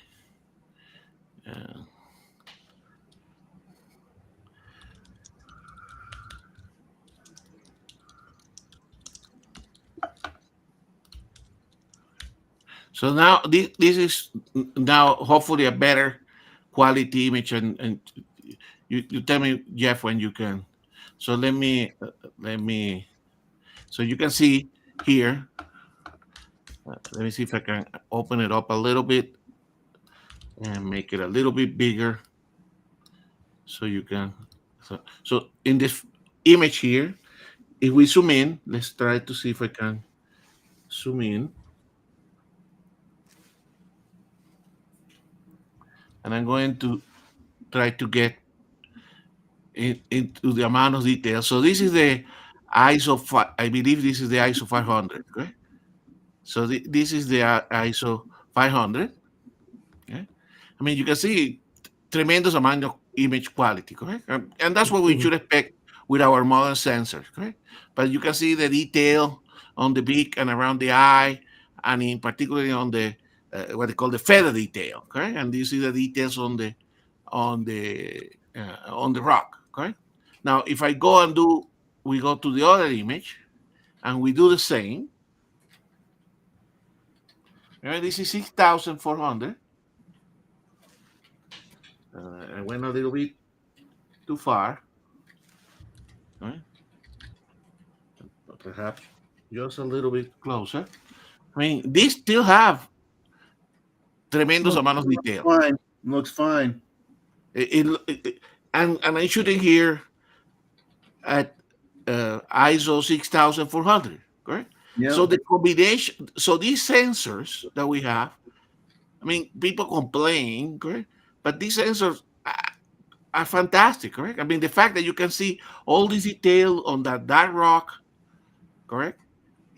And all the details in the feathers, right? What else have we won? You know, what can we expect that will perform better than this? Right? So that's the point that I'm trying to make, guys. We got good sensors with good camera. So if we are not getting the images that we want in terms of working with these tools to provide us the image quality that we have, I don't think it's because we have lost, a little bit of dynamic range as we increase our ISO, or we lost a little bit of the dynamic range because of the because we are working with as partially stack sensor. I think it's more about us. It's more about having the skills to make decisions in the field to try to capture the scene that we have in the front of us. Correct? Yeah. I mean, I tell you, it's I mean, you guys comment. You can. I mean, I brought this as a discussion point. This picture here. Let me go back and show the picture at the way it should be. Okay, it's a little bit. So, I mean, this is the image as taken, right? Versus this image here, as I wanted to present it. I don't think I lost much by going 6,400. Now I'm not going to go 6,400 in every scene, but if I need it, Right. I mean, you were. I mean, the first time you took the shot, you were like saying, "Okay, I'm going to have the ISO as low as I could get it," and exactly. I'm going to hope the birds don't move, basically. Exactly. And it worked out for you. And then on the second shot, you said, "Well, I don't want to, I did fine the first time. It may not have the same result the second time. Something may fly in. They might try to fly off. I'm going to crank up my shutter speed, which is going to bump up my ISO, and I'm going to see how it comes out." And you see that the quality level is still there. I mean, if there is a difference, it is so minuscule that it's a non-issue in my opinion. But I think it's a lot of like how you think when you take the picture, like, because you here that you blow the highlights, you're not going to recover them. You have to underexpose. You have to keep it on the dark side to make sure you don't blow out the feathers on the white part of the bird. And then you have to just try to bring up the shadows a little bit in post-processing and hope you get an acceptable result, which you obviously, which you did. Exactly. And those decisions I'm putting forward to you are more important than if we lost 3/4 of a stop or a quarter of a stop. Correct? Correct. You have to think like you did. You almost got to think like you did when you shot film, or at least think like you did when you shot with a DSLR. Because that's always have been photography, right? Because when you had a DSLR, unlike the mirrorless, like with the mirrorless, you make adjustments. You could see the effect real time looking through your viewfinder. You didn't have that with the DSLR. The only time you knew as you were making changes, you're thinking things out and you're saying, "I'm going to try this setting. I think this would be this best setting." Exactly. You wouldn't see the result till you chimped and saw the image on the back of your screen. Exactly. And that, the point that I'm making here, the thesis of this discussion is that hasn't changed. Right. That's photography, correct? Yep. That is photography, correct?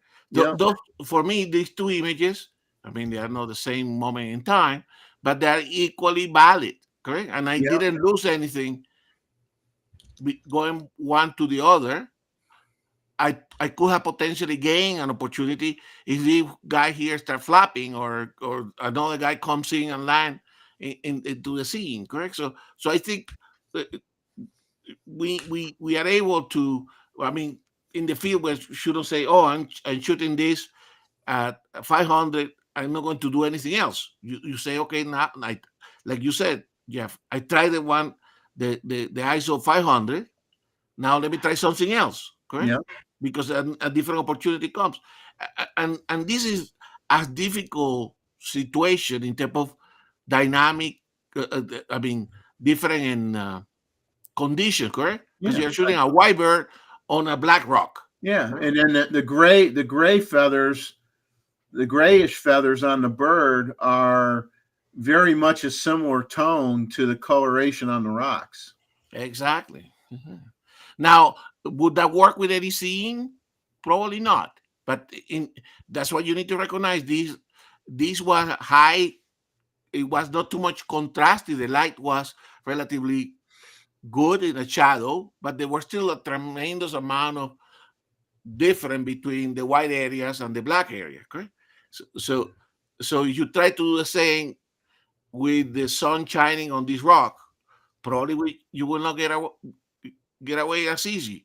But here you use your sensor to the maximum capability, and I mean it produces an image. I mean, it's not the best image of my trip, but it's an image that I like. I like all the details. You can see I was trying to stop down a little bit. This was taking an F10, correct? Yeah. Because I wanted to preserve some details on the rocks, correct? And they are not perfectly in the same plane, the two birds, or correct? So that's what I'm saying, guys. We need to use our photographic skills, okay, and take advantage of the tools that we have, which are much better tools than what we used to have before. Okay? Yeah. But you still have to think. Still have to think. Yeah. You still have to think. The camera is not going to take the photo for you, correct? So the person behind the camera still have a role to play. So if I go to stop sharing here, and you guys can comment, and let me go back to the slide presentation. Did you do it to a minus 1.7 or was it a plus 1.7? Minus 1.7. Okay. If I mean, remember, this is matrix metering, correct? If I do matrix metering on that, it's going to be influenced by all that black lava rock, correct? It's not going to give you the right exposure. So that's the thinking that we still have to do, correct? And with this mirrorless camera, when you see it there, it's actually easier because you see it, correct? Yeah. And you have the thing too is you have, if you, depending on how you set up your camera, you may have your histogram showing in your viewfinder as well. Exactly. So you can make sure that you're not clipping on the whites. You can have it so your whites, so you're like, 3/4 of the way, your peak is 3/4 of the way over on the histogram. You're not pushing the danger zone, and the histogram, between the histogram and what you see with your own eyes as you look through the camera when you make your adjustments. So you have to read the very important part of your process before you push that button, that shutter. Exactly. So you have to you compose, correct? You compose whether you try to take certain photo, you read the light, what type of light do I have? Is these white feathers are going to give you the trouble? Then make the corrections in the camera, correct? I have my I use a lot of auto ISO, but I have my fingers all the time on the EV button, okay? Yeah. I very rarely have an EV of 0. Exactly. I'm either less or more. Yeah, I could be as much as almost 2 stops either way, depending on the situation. Yeah. So the discussion point here is the one that we have made before, correct? We should not be afraid using relatively high ISO, correct? I mean, the more I use these cameras, the more I'm comfortable to go 6,400, 12,800, provided you get the right conditions, right? I think all the parameters, like we had discussed before, like shutter speed or subject motion, can also deteriorate your image quality, correct? So if you get a fantastic low ISO, the rock will be perfectly fantastic, but if the kittiwakes move their heads, then it's blurry. That useless image for what I'm trying to photograph. Okay. Then what lenses you use, like sharpness, the aperture that you use. In this case, I use I close the lens a little bit to get the appropriate exposure. I think the appropriate exposure is still very important, correct? And factors that they impact your image quality more sometimes than the ISO, because particularly we want to maximize these modern sensors. Right? They are very forgiving if you know how to use them. Right? So the decisions we make, and this is the point that we're making, in the field craft, before pressing the shutter are the most important ones. Correct? So Randall, here I put correct. It's almost 2 stops down on this camera. Yeah. Because I do that too, especially at night because of the flaring. But what I've noticed is you had your IBIS on. Which IBIS? Did you have it on normal or did you have on sports? I think I get it normal. Okay. And so you had 1/640th of the shutter speed. Am I correct? So one photo here. This is at 1/4,000. Yeah, Okay. the other one. The other one is at 640. That's what I was looking. Yeah. Exactly. So both are relatively fast. Okay. Yeah. Now, but because I in this case, I don't think it was no handheld, but I was shooting. I was bracing the camera against there was like a fence on the harbor, and I was trying to get some to be a little bit more steady. Although at 4,000 you probably didn't need it, right? But I always want to have a steady, and I wanted to have the same composition. So much better if you can frame it in certain particular. I wanted all these diagonal lines of the rock, correct, with a little plans, correct, to run almost from one corner to the other, correct, and the 2 goals on the other side. So, anyways, so that is I think the more we and that's the other thing, Jeff. In order to get the best out of these cameras, you have to use them, correct? Yeah, and don't think. I don't care. It doesn't matter how expensive your camera is. You still have to think. If you don't want to think, then and some people don't want to think. They're going to put it in program mode and they're going to let the camera do everything for them, and they're going to cross their fingers and hope it comes out good enough. And you saw that when I showed you the photos, correct? I mean, in the black areas, plenty of detail.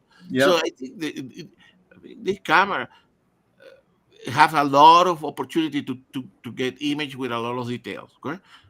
So anyway, that is the discussion point for tonight on this discussion. So I think, as I said on the email that I sent to Jeff, I think sometimes we get into that YouTube drama with the charts, and then we go back and forth instead of going to the field and saying what I can do with the camera that I have. Correct?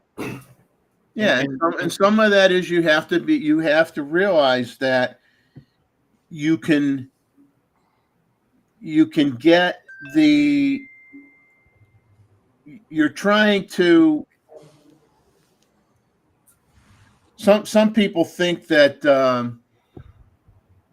your goal is to try to get the settings as correct as you can in your camera before you take the picture.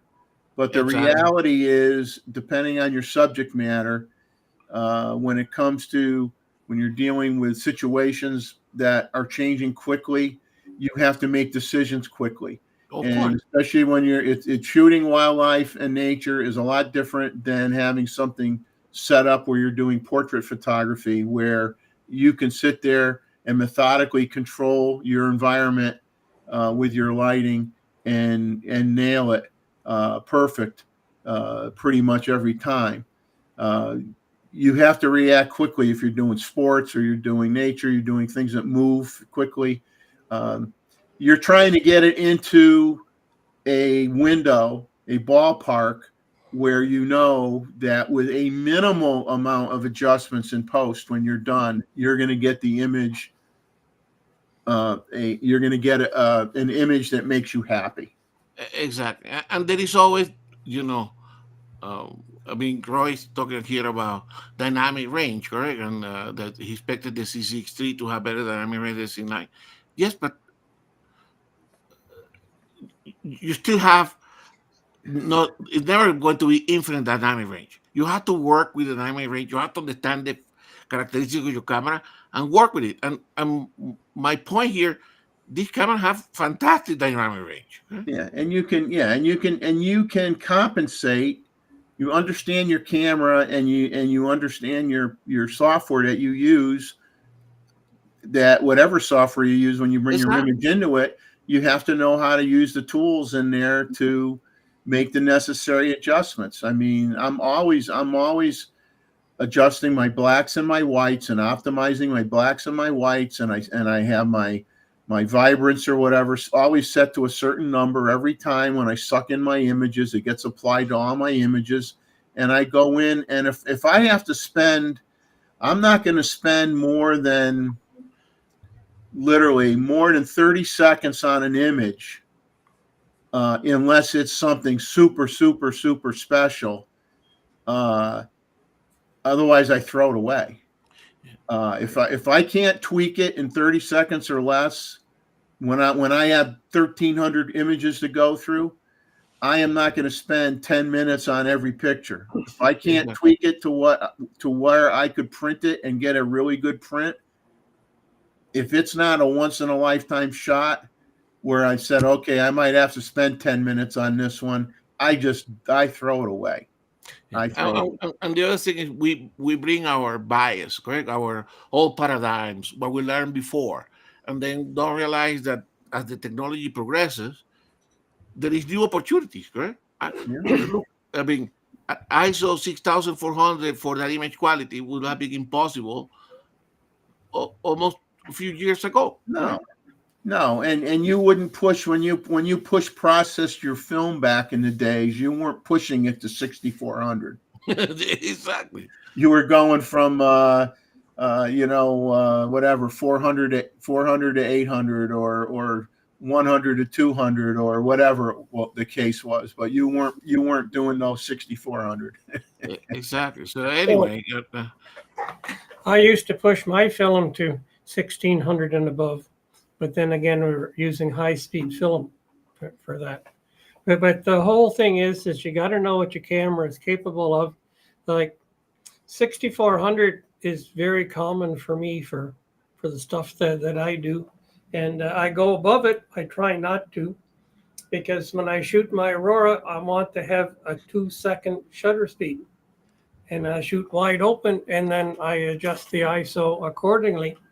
Unless I want a darker shot, but I'm at 6400 is my starting point, and then I go up from there. But what I found with the Aurora is some nights it can be 3 or 4 stops brighter than other nights, so that makes a really big difference too. But I've yet to be able to shut down or stop down the lens, like that. Everything I shoot is wide open. Exactly. And I got sirens in the background, so I'm going to turn it. They're coming after you. At you, or is that in Australia, Roy? They're coming after him. You really shouldn't have robbed that bank earlier today, David, to buy that other camera. I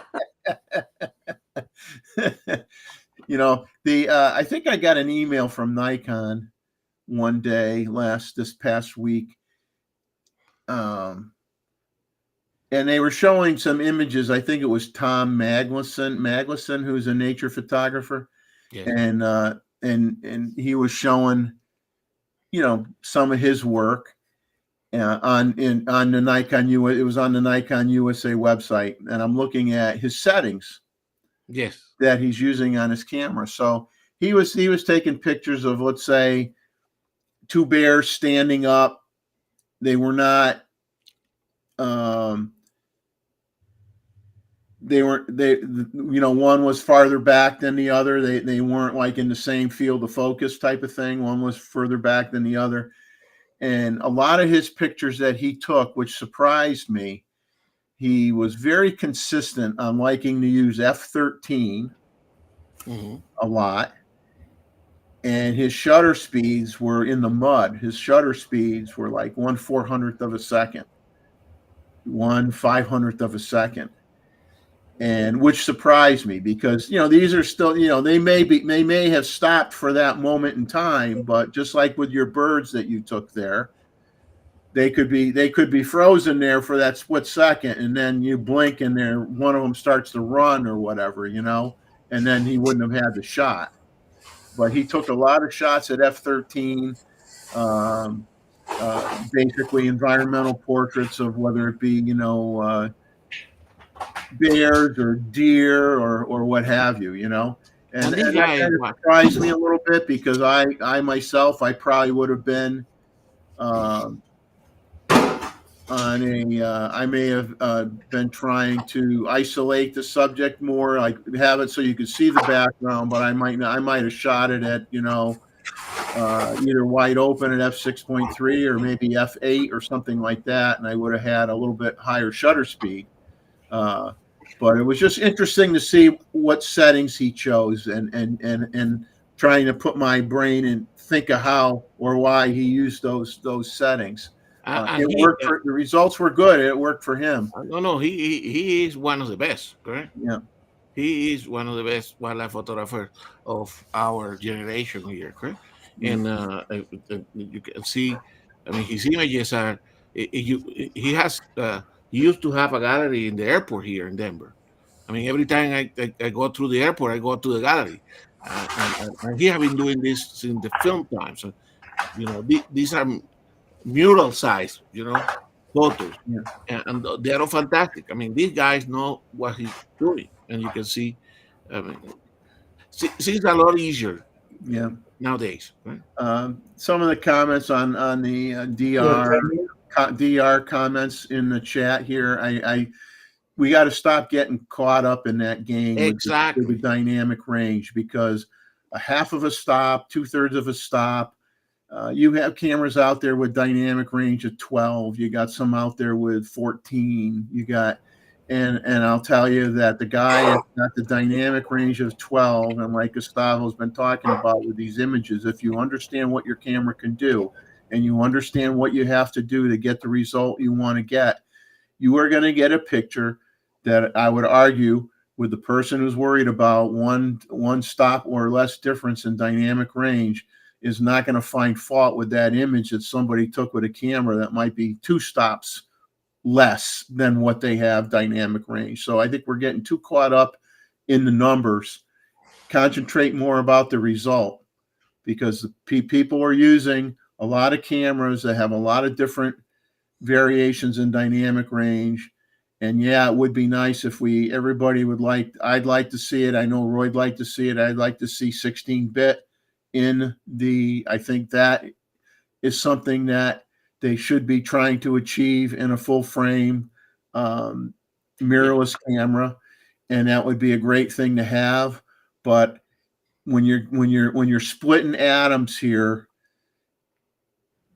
look at what people are producing. Look at what people are displaying with images that they take.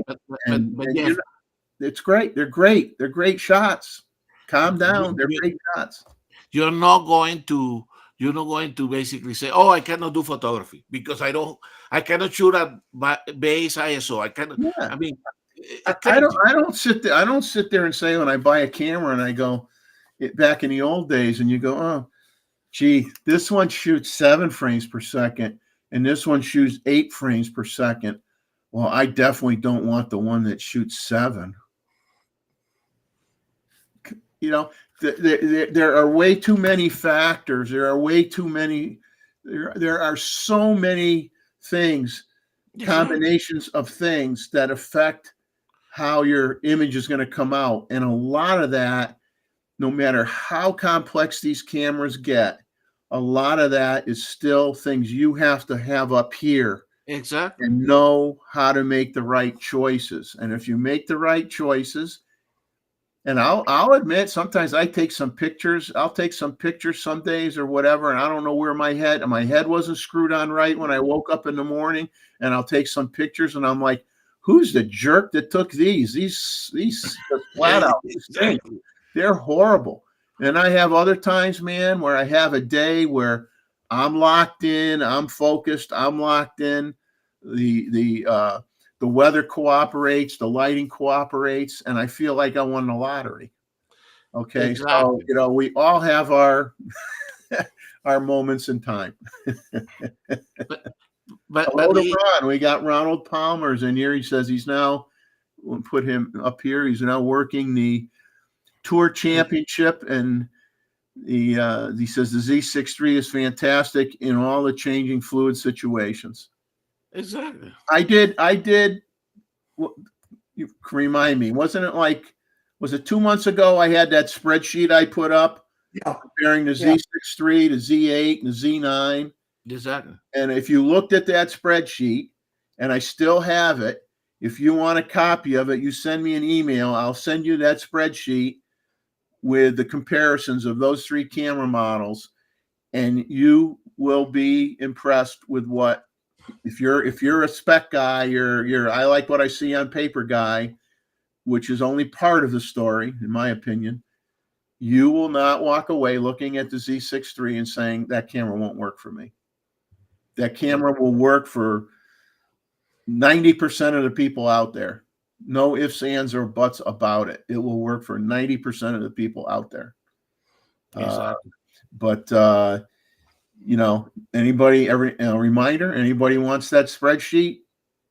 I put down all the categories. I made up the columns. I did the comparison. I'll send it to you. You can make your own decision. But like I said, the specs don't tell the whole story, because a little bit difference in the specs between whether it be a Canon and a Sony, or a Sony and a Nikon, it's all minutia, man. It's all, It's still the man behind the camera. It still comes down so much to you. So much to you. Yeah, Gustavo, it's not just the man behind the camera, it's the person behind the camera. Yes. There's quite a few great female photographers. That's right. No. A man as a mankind, no as a sex. Photographer. Yeah, the photographer behind the camera. Yes. Yeah. Exactly. But anyway, I think Anyway. we're having some good learning here tonight. Exactly. So the point, remember, this is not the best image of the trip, but it's because the situation was challenging with the darker areas and the light area. And as I was going through the photos and selecting which are the ones that I need to keep and maintain, I thought that it was a good opportunity to have this discussion here. Yeah, it's a fantastic teaching moment, Gustavo. Yeah. And it's something that we should all look at. And like, I treat an awful lot of my photography as an experiment. Exactly. To see what I can do, And sometimes you got to think a little bit outside the box, and see what you come up with. And the more you do that, the better you'll become. But I don't mind pushing my ISO up there so I can get the shot, because you're better to get a shot that's noisy than no shot at all. Exactly. Yeah. That's one thing that Art Wolf always said all the time. I'll set the camera whatever I have to set it to get that shot. And if somebody says, well, it's a little noisy, isn't it? Well, that little noisy shot, especially back in the film days, that little noisy shot might have won him an award. because it was a great shot. It captured a great event. It captured a special moment. And believe me, when you capture something that's unique, people can forget about whether the image is a little noisy or not really fast, depending on what kind of image you just captured. The noise doesn't matter. And that's his whole point. You do what you got to do to capture the image. Don't get so hung up on every little setting on your camera. Yeah, the image is important. Noise is secondary. Exactly. Yeah. Because it's no use talking about the shot that got away. Yeah. It's like the fish. Yeah. Ronald, hey, thank you so much, Ron, for coming on. We appreciate it. Good luck with your tournament that you're working on. Wish you the best of luck with that. And hopefully, when you get that whole 5 seconds of spare time that you get, think of us once in a while and send us a picture.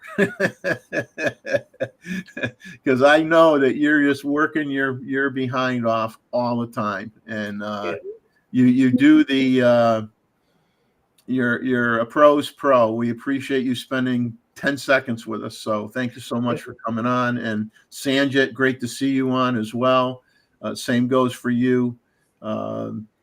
Your guys' work is exemplary, and we think it's fantastic, and we appreciate you visiting the channel because time to put a reminder for photo review. We have and yes, since you guys are here for another 2 seconds maybe before you leave, we do have the photo review next Saturday night, baby. Saturday night live at 9 p.m. Eastern time. We have the photo review. We've got 60 images so far for the show. We're looking for some more. Come on, get me another 20, guys. Get me another 20 more. And if you send them in as 4096 wide, then Jeff can publish them in his book. Yeah, I can put them in. Yeah, you know what? I wish. Sometimes I wish we had a way, and I'm getting off track, which is normal for me. It would be so nice if we. I do not keep the photos. In all honesty, within 24 hours, I've deleted everything that I got from you guys after we do the photo review. I do not keep people's images. I'll never steal somebody's image. I'll never share somebody's image without their permission. It ain't going to happen. But wouldn't it be something if somehow we just had a way to collect these images that we get, and we all voted on them or something at the end of the year, and we picked out some, and we did a calendar or something that we offered out there, or we did a series of prints and offered them out there. I don't really know how we would do that, but that always pops in my head because we get so much good stuff from so many people, and man, it would be nice if we had a way of sharing that and letting people have an opportunity to buy an image or something. It just seems like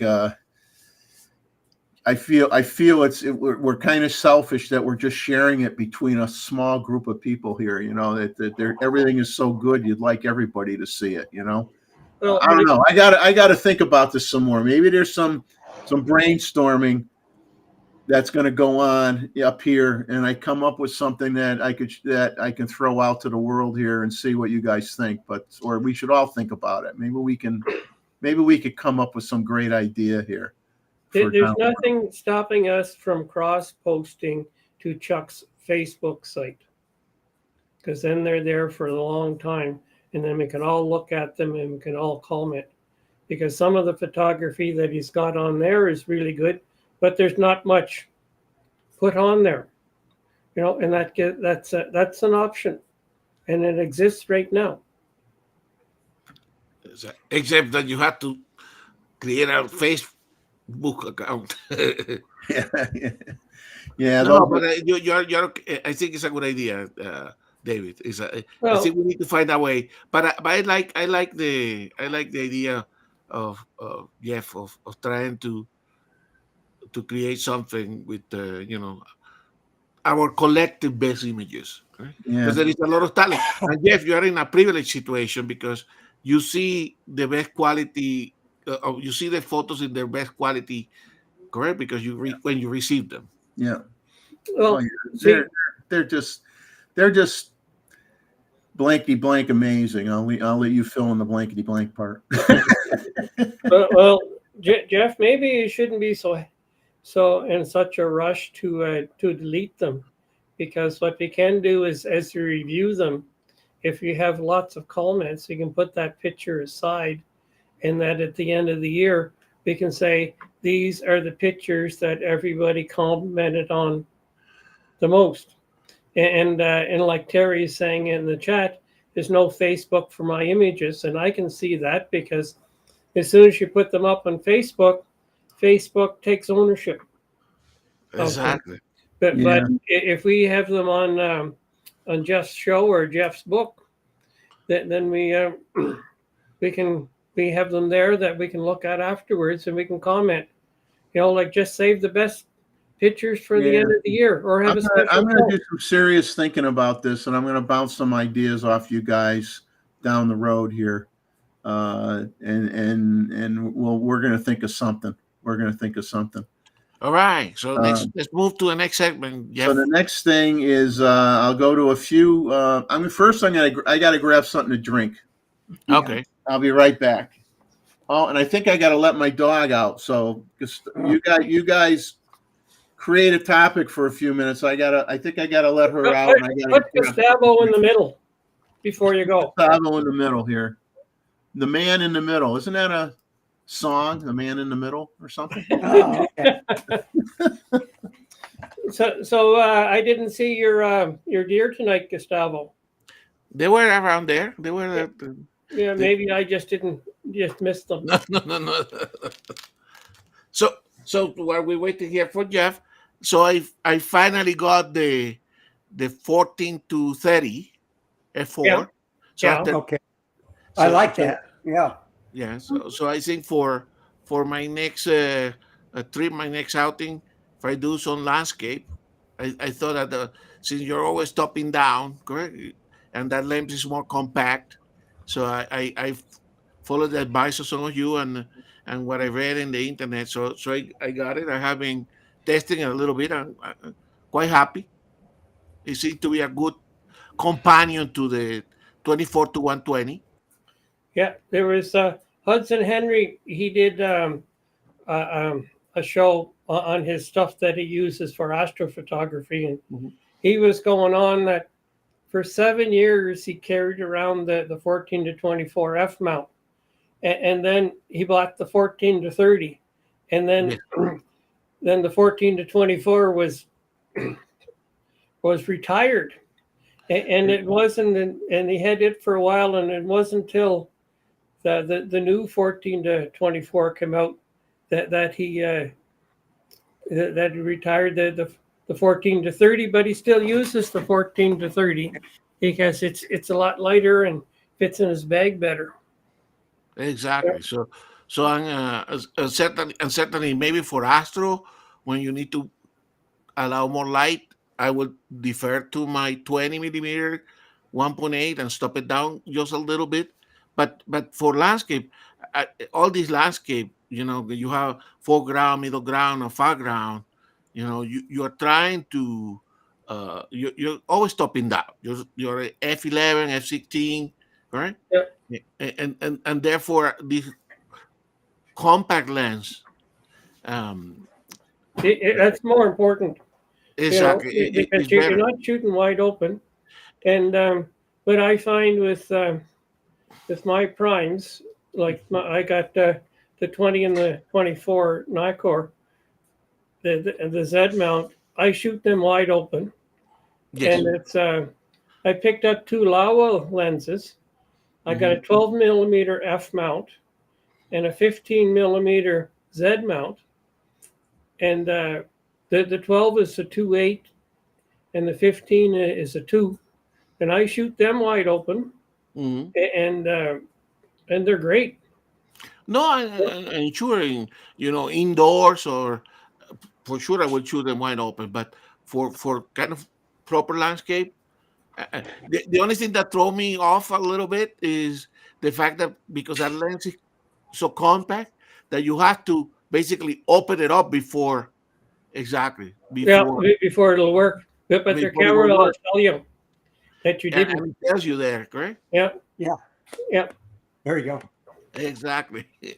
So Yeah. Like that's one of the lenses in my kit that I take with me all the time. I okay. don't use it that often. Yeah, because but it's small and it occupies a little space, and so it's there. Exactly. You know. Yeah, the ultra wide, like Roy was saying, I think is certainly for landscape, correct? It's a must, okay? But Totally different look. totally different. Oh yeah. Yeah. So far I'm happy. I still need to buy some of the before my next outing, and remember the fall colors are coming, correct? So landscape photography is going to be important for here in the northern hemisphere. Yeah, we want to go off to the East Coast though. Exactly. Well, yes, better colors. although here the Aspen, there's a couple of weeks here the Aspen get pretty nice as well, correct? You want to shoot maples. No, of course you have more colors, but you know you shoot whatever you have, correct? I know, and that's the choice here. But next week, Anita and I are going up to Lesser Slave Lake, and we'll be there for a week. And I've got a campsite on the south side of the lake, and we're far enough north that if we have a KP of 2 and a BZ of 0 or less, we're going to be able to get good aurora shots. And so, right, yeah. So no, that sounds good, David. I love the. I mean, the East Coast is fantastic for sure. oh yeah, Naples much better for sure. oh But yeah. but the Aspens certainly in Southwest Colorado, because the mountains are different, correct? More like your mountains there in Yeah. the north. It makes for pretty landscape. So anyway, so hopefully before that time I will have made a decision on the filters, the neutral density, and maybe some the polarizer, because as Jeff told me when we exchanged, so this is a different. This is 82 millimeter, and my polarizer now is 77. So I need to buy a new polarizer for this new lens kit. Anyway, Mr. Jeff, you're back. So let's go on with the show. Well, see, Gustavo, in the meantime, you can always shoot a panorama with your polarizer until you get your new one. That's true. No, I like panels. Yeah. So let me just fly through a few things in the rumor side, and then I'll let you guys decide if you want me to do those video clips I put together, because that is 30 minutes, and we're basically 30 minutes from our midnight 3-hour show, and we may let you decide if you want to go over it by 10 minutes or so to do that or not. I'll just rattle through a few of the a few of the comments from the other rumor channels. Nikon Rumor said Nikon Japan's going to offer maintenance service for old manual focus SLR cameras and lenses for a limited time. They didn't say when they were going to start doing that, but for those of us that have old vintage cameras that maybe have a little bit of tweaking required, I would keep an eye out for that, because it might be worth sending your old camera in and letting them do a proper job, do a little work on it. Nikon Rumors leaked images of the Tamron 50 to 400 millimeter f4.5 to 6.3 Z mount lens, which is $1,299, and that lens does already exist for the Sony mount, so it's not like it's a lens that is brand new to the camera world. It's not. It's new to the Z mount, but not new to the camera world.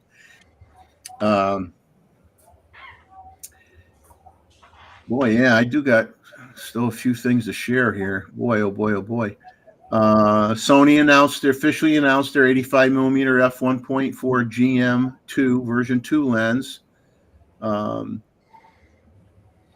It is 77 millimeter filter size. It weighs less than the previous model, 642 grams versus 820 grams.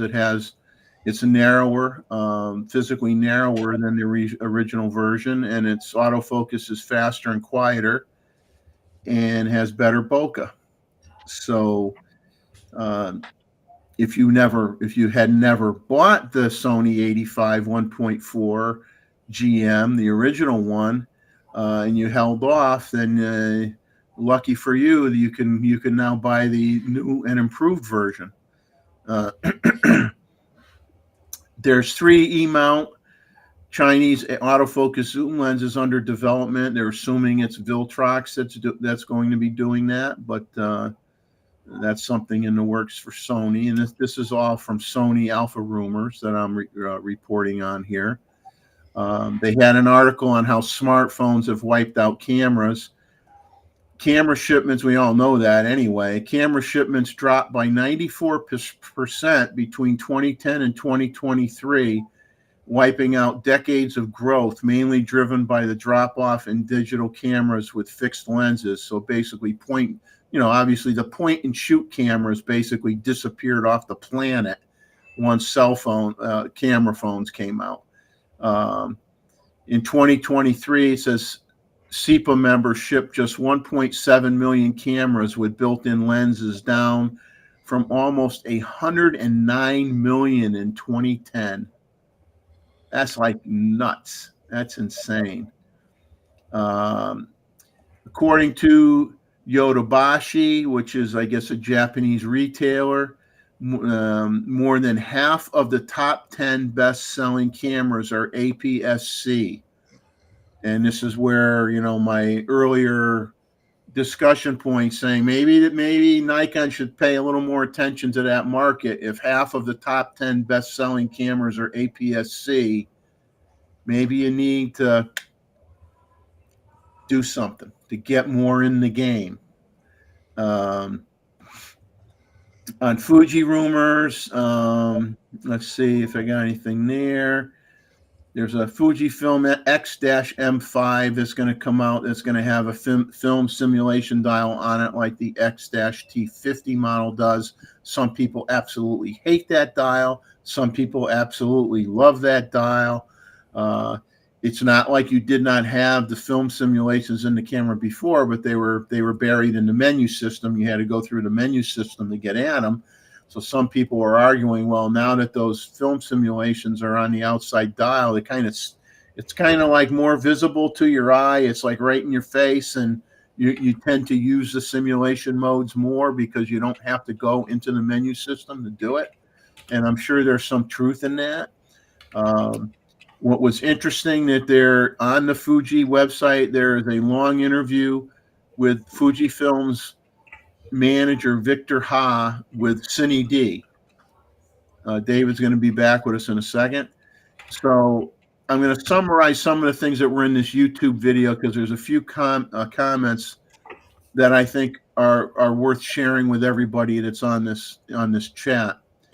So they asked this gentleman from Fujifilm, they asked, what if Hasselblad, which is now owned by DJI, if they came out with an attractive manual focus camera, and which of course Fujifilm would pay attention to that.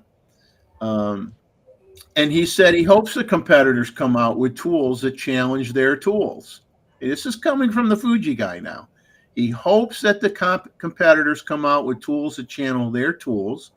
He says he believes that Fujifilm's tools will always win in the end because we have great fans, we have great image science, great colors, and great optics. He says the industry needs to grow and make better tools. Fujifilm needs competition. His words. And he says, without a vibrant and strong industry, lots of things will go away, and nobody wants that. Now, these are my words coming out here.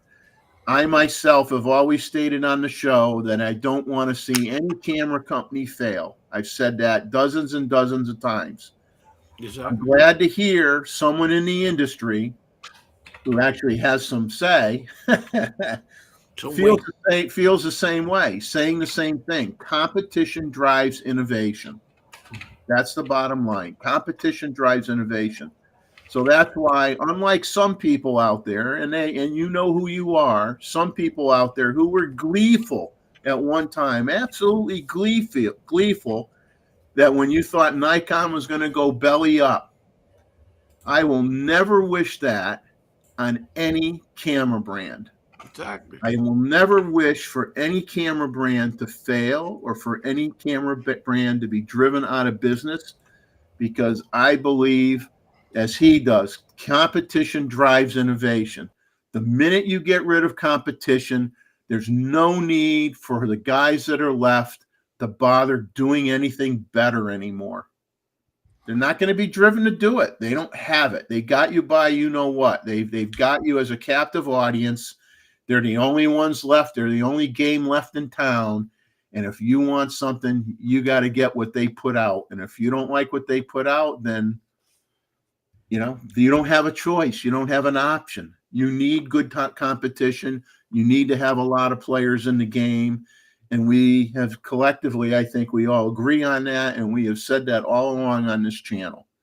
We don't want to see, I don't want to see, I'm glad Pentax came out with a film camera. I'm sure Chuck's not too thrilled about it, but I think it's great. They had the gonads to go and do it. They did it. People are buying it, man. I'm good for them. I'm happy for them. Okay. I'm happy for people who enjoy Olympus cameras. I know quite a few people that have Olympus cameras. David has an Olympus camera that he uses. They're good cameras. Fuji cameras are great cameras. They're all great cameras. So, people got to just spend more time mastering the craft and improving your photography than worrying about what you shoot with, because if they're all capable of giving you phenomenal results if you spend the time to work on your craft, read some books, experiment. I was laughing. I'm like, yeah, I'll stick that coin on my wall and take pictures of it and show some things with the extension tubes. Why not? It's an experiment. That's how you learn. You don't try it, you don't learn nothing. You got to try it. Canon rumors. They're talking about having at least one constant aperture zoom lens for APS-C cameras. There you go. They're going to support in their APS-C camera line. They may actually have an additional one or two beyond that they're going to do. Nothing expected until nothing expected until next APS-C prosumer camera coming in 2025. So they're going to come out with a prosumer APS-C camera in 2025. Nikon, are you going to show up? Here's my question. We know that the APS-C lineup's getting some love in 2025. There's been some consistency that Canon is aware APS-C matters, and that will be addressed in the next year with a few bodies and at least one new line. Based on these comments, once again, I think this is why Nikon needs to seriously look to update the Z50, which apparently they are. And, I won't repeat myself for the 15th time. You know how I feel about this. So that's it for all the rumor related stuff. Now I have two things that I can share. I'll let you guys decide which of the two, or if you want me to do both, because the show will definitely go beyond our what was planned here. I've got two things. I have 250, basically a total of 30 minutes of video where I discuss the differences between the first three generations of Nikon lenses, starting in 1959 when the pre-AI lenses came out. So I discuss those came out when the Nikon F body was announced back in 1959, which happened to be when I was born, 1959. Guess I should get a Nikon shirt. Roy, I need a Nikon shirt, Roy. So I was going to talk about pre-AI, AI lenses, AIS lenses, how you tell the difference, and talk about them for a little bit. So I did 2 pre-recorded video clips on that, totaling 30 minutes. Then I also have a product that came out that I wanted to share with everybody that I was impressed with for the money. It isn't something that that's for my genre of photography, but we talk about all genres of photography on the show. This is not the Wildlife Channel. This is not Mutual of Omaha's Wild Kingdom, even though sometimes it may feel like that. So I could share both of those things, or one or the other. What do you guys want me to do? Oh, for sure. Well, you want me to roll with it? Yeah, go ahead. Okay. Because next week will be all, unless you want to save it for next week. Well, next week's going to be all photo review, I think. Okay. We'll be over 3 hours. We'll be over 3 hours with that, easy. All right. So we're going to. Jeff, one option that you have with your 2 videos is you can make them, or you can post them separately so that people can watch them separately. And at their leisure rather than a piece of this. It's just an idea. Or you can do both. Yeah. For sure, you have been teasing us with that product. So okay, I got people seeing both. So I'm going to do the product first, and then I'll do my lens thing, because since it's 30 minutes long, most of you will be asleep before it ends, and the show will just be over, and you'll be asleep, and then you'll wake up, at 8 o'clock off your computer desk, and you'll say, "Jeff did it again. Put me asleep. Help me go to sleep." Thank you. I'm the drug-free solution to your sleep problems. Yeah, but Terry is saying to watch this, and this is during the daytime for him. Yeah. So I'm gonna throw up it's a website. I got an email from this company who I do have some product that I've bought from them, not a lot, but a few things. And they came out with this new product, and I just think it's kind of freaking cool. I think it's really kind of neat. So I wanted to share it with everybody. So let me get it up on the screen here.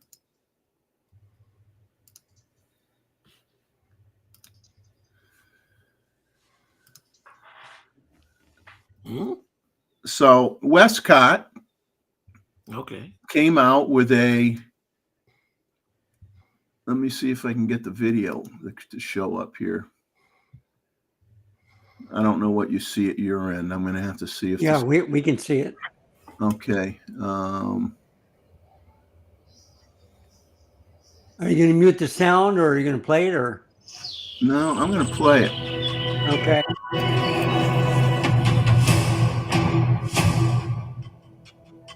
That was quick.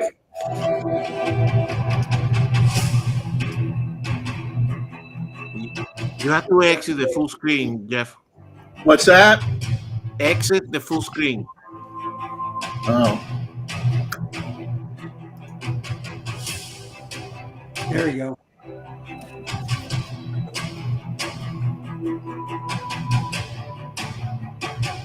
Oh, I did the washing.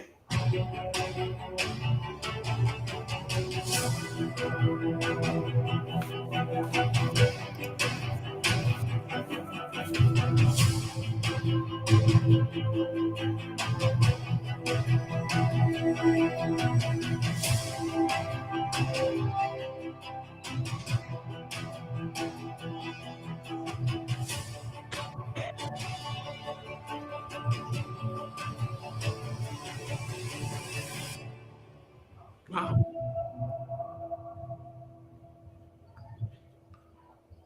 So Westcott came out, just introduced what they call this Fusion 10-in-1 light control system, which is basically 4 by 6 inch light panels consisting of diffusing panels, reflection panels, that allow you, as if you're someone that does portrait photography outdoors. This setup is fantastic because you don't need an assistant. Okay, you have a stand, you have hooks to put in the ground to stabilize these things, and you can move them around and adjust them so that you can, just get the right amount of light on the person. And you can also hook up strobes to that clamp attachment that they have, and it has all of it fits in a small travel case. It's $249.90. They say it's a patented light reflector with aperture license from Jerry Guionis. So Jerry Guionis knows a little bit about controlling light, I would say. So this is the description here. 4x6 lighting control kit, blocks, diffuses, enhances your lighting in any location, all without an assistant. That's a big thing. It all fits in a nice carry pouch to carry everything around. Collapsible aluminum frame with 3 multi-use panels, silver, sunlight, black and white, diffusion, dual speed light mounts, 3 ground stakes and a case, reversible panels. And it's just, and it's USA service. Okay, that's what's great about Westcott too. It's a USA based company, and you have a problem with any of their products, whether it be this product or flash units or strobes or whatever, you're talking to somebody in the US of A to work with you. So there's something about that that's worth mentioning, in my opinion. And I think the price point is really good. Let me find, let's see. I'll switch to this screen here. Okay, no, I'm kind of bouncing back and forth. So it talks about 10 ways to use it. You got silver reflector, a silver shoot-through reflector. Okay, so you can pull down a little opening in one of the panels and shoot through with your camera. A sunlight reflector, a sunlight shoot-through reflector, diffusion panel, speed light mounts with diffusion, white reflector, white backgrounds, black blocks, black backgrounds. So I think you get the point. It's a very versatile system. It doesn't cost an arm and a leg.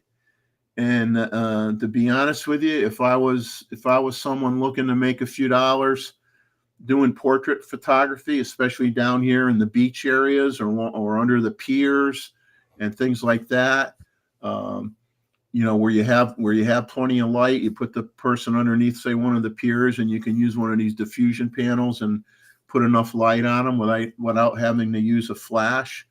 But if you need one, you can hook one up to this thing and shoot through the panels if you want. So I just think it's a great gadget for the money. The few reviews that are in here are all 5-star reviews, and I just wanted to share this with everybody.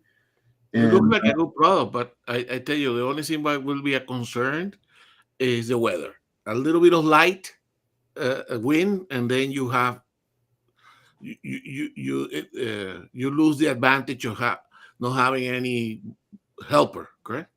Well, that's why they give you the stakes, to put the stakes to hold the legs down into the sand or the ground.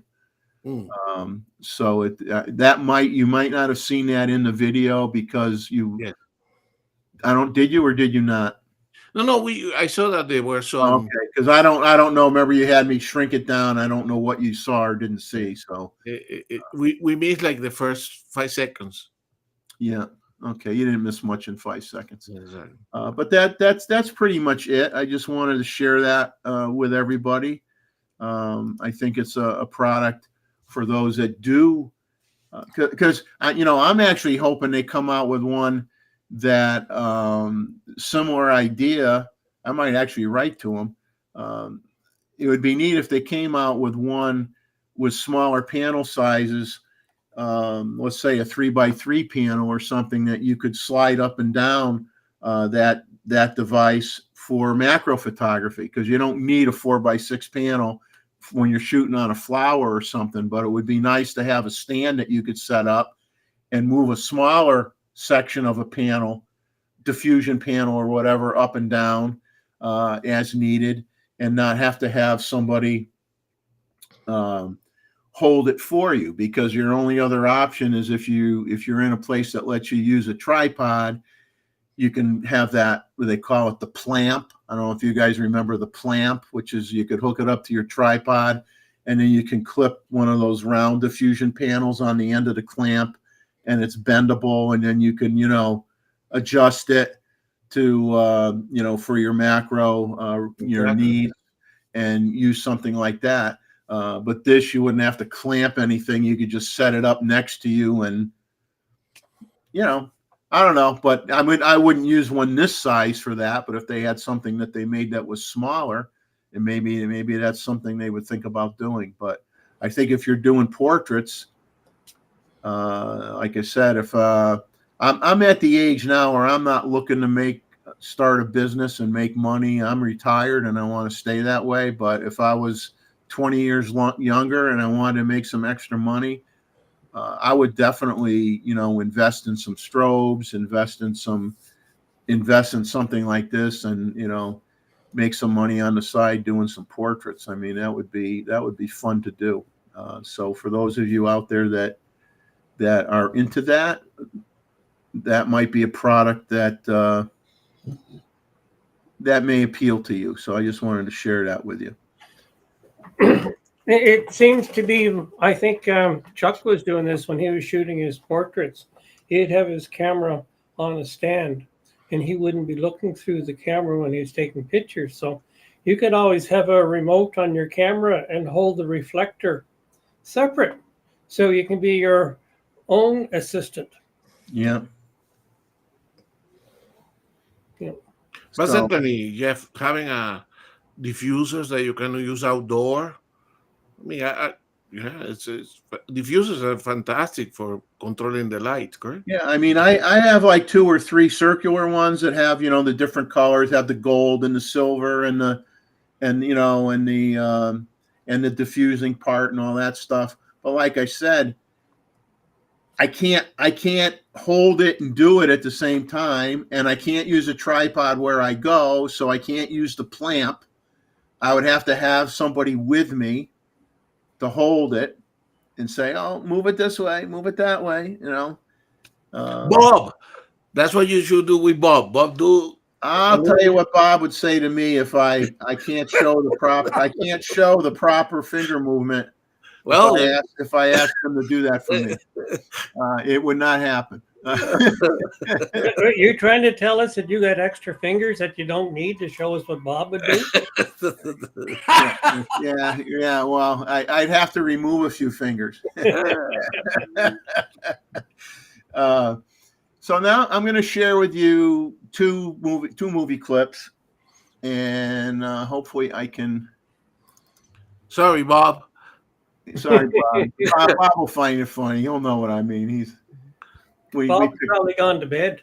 Bob went to bed probably at 9:30. I know, but he may watch the replay tomorrow. Yeah, he can watch the replay and he'll pick on me, I'm sure. Yeah.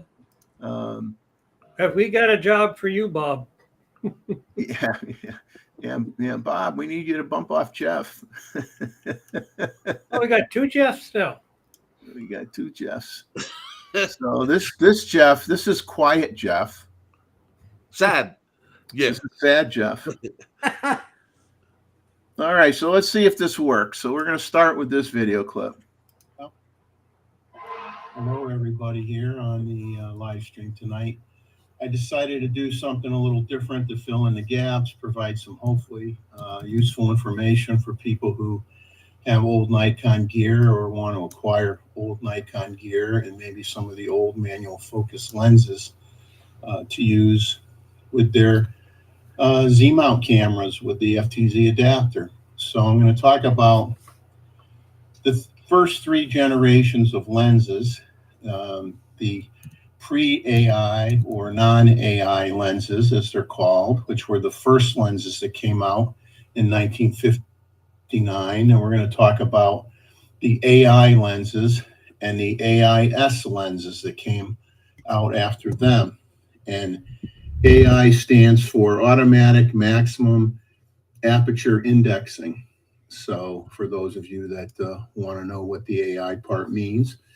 So I'm going to show you an AI lens here in a second, and tell you how you can tell it's a lens is an AI lens. You'll know the difference between an AI and a pre-AI and an AIS when we're all done with this. So we're going to start with the pre-AI lens. Like I said, introduced in 1959 when the F-mount Nikon came out. And they made them up to around 1977 before they stopped. And when you look at these lenses, one thing that you could tell when you look at the front, okay, you see this is a says Nikkor Q-Q, and this is a 135 millimeter lens. And the Q designation after the word Nikkor represents a certain amount of lens elements. So there's different, letters that could be after that dash that signify different things, different amount of lens elements. So that's one way you can tell you have an AI, pre-AI lens. The other is when you look at the aperture ring, you only have one row of numbers right here, one row of numbers. And then you have what they call an aperture coupling prong, which is what you're looking at right here. Okay, it has a slot in it. There, you can see it better that way. Okay. And now some of the other lenses that came out later on the two pieces of metal that are solid on each side of that slot will have a hole in them. And we'll get into that later on. So basically, to know it's a pre-AI lens is it's going to have a letter after the word Nikkor. It's going to have this aperture coupling prong, and the rear, okay, of the aperture ring is going to be smooth. And when you look at it sideways, it's even. There isn't anything sticking up from it, okay? It's all level. And that's how you're going to know that it is a pre-AI lens. Now, this aperture control prong that looks like a half a circle with the slot in it wasn't really needed for the original Nikon F that came out because that didn't have a metering system in it, okay? You had to have a light meter or use the Sunny 16 rule or what have you. This prong only comes into effect when the Photomic series of finders came out that were able to be an exposure meter.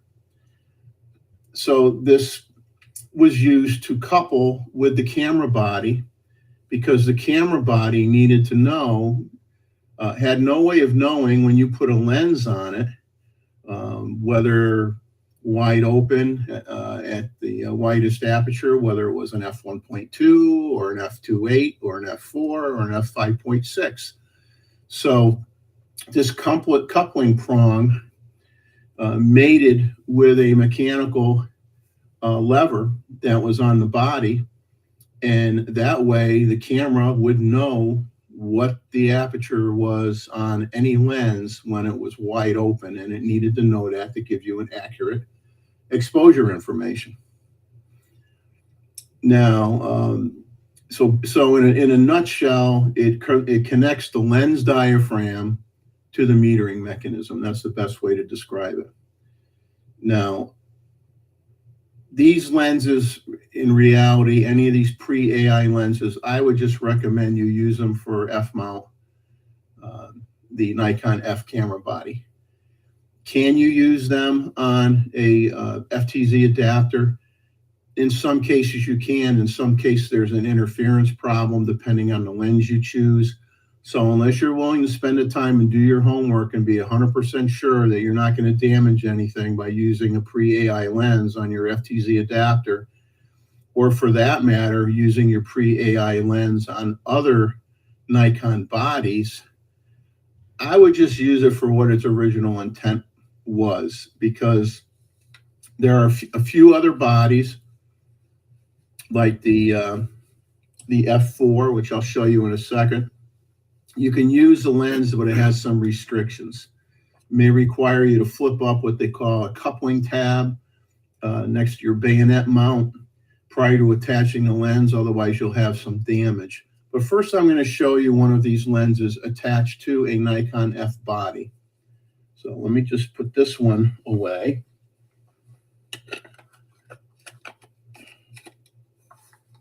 Or at least get it on its fancy stand.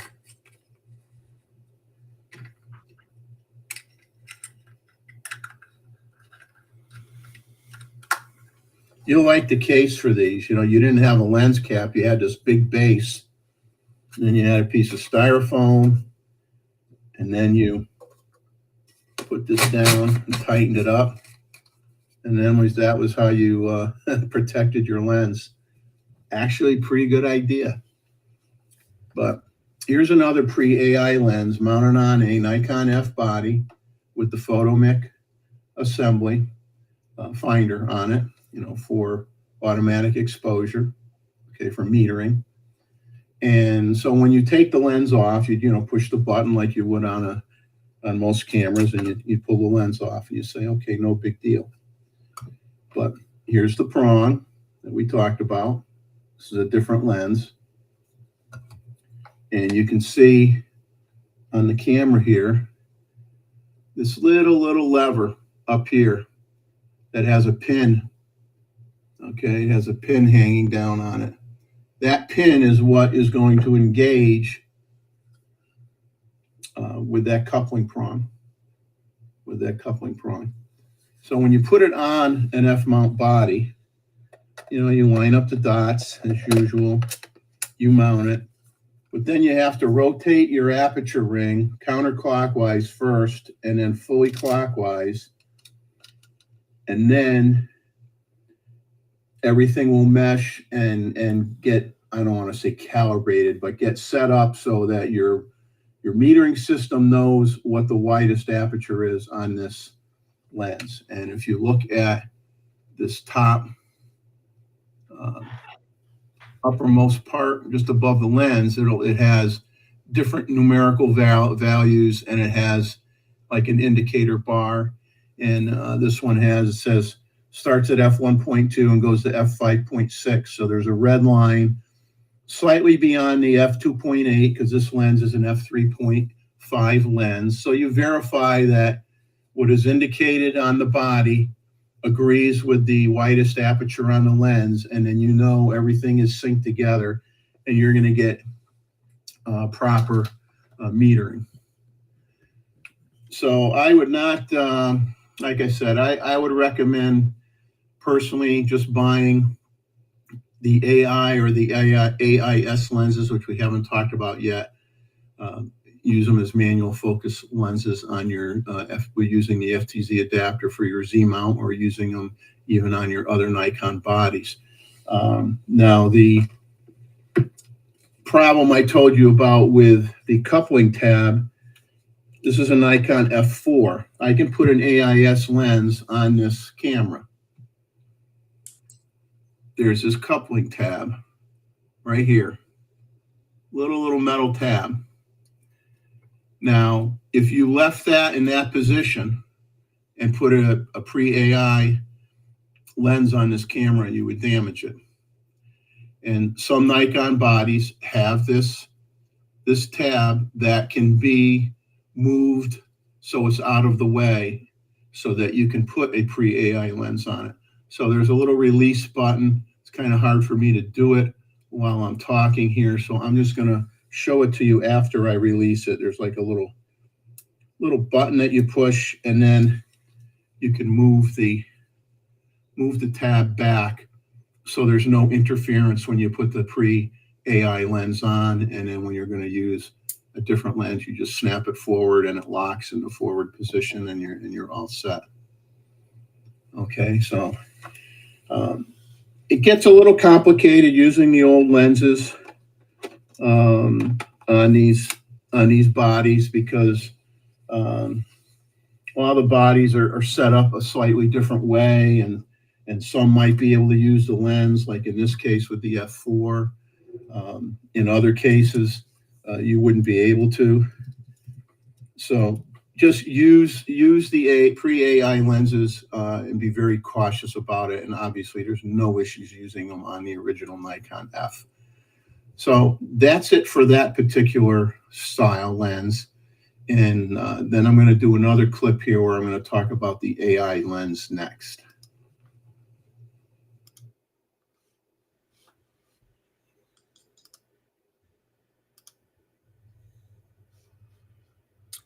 All right, we're live. So I guess at your end, it didn't look too good, huh? No, it was, you could follow, but it was, It's fine. A little shaky.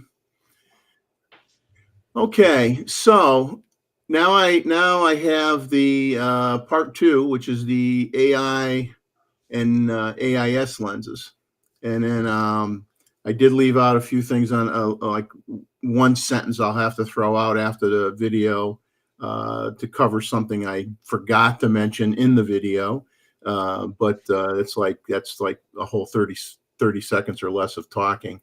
So I'll put up the other one, and we will suffer through this one. Give me a second.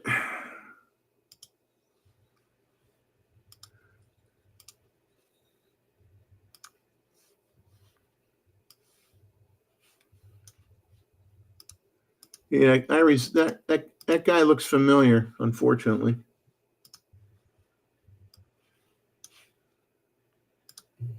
Okay, so now we move on to AI lenses. I'm going to take an AI lens off of my Nikon FM3A. This lens, one thing that's different is when you look at the lens, it just says Nikkor and 105 millimeters. It doesn't have a dash with a letter designation, so you won't find the letter designation, on the AI lens. And I'm going to remove the lens from the body so we can talk about the differences between the pre-AI and the AI.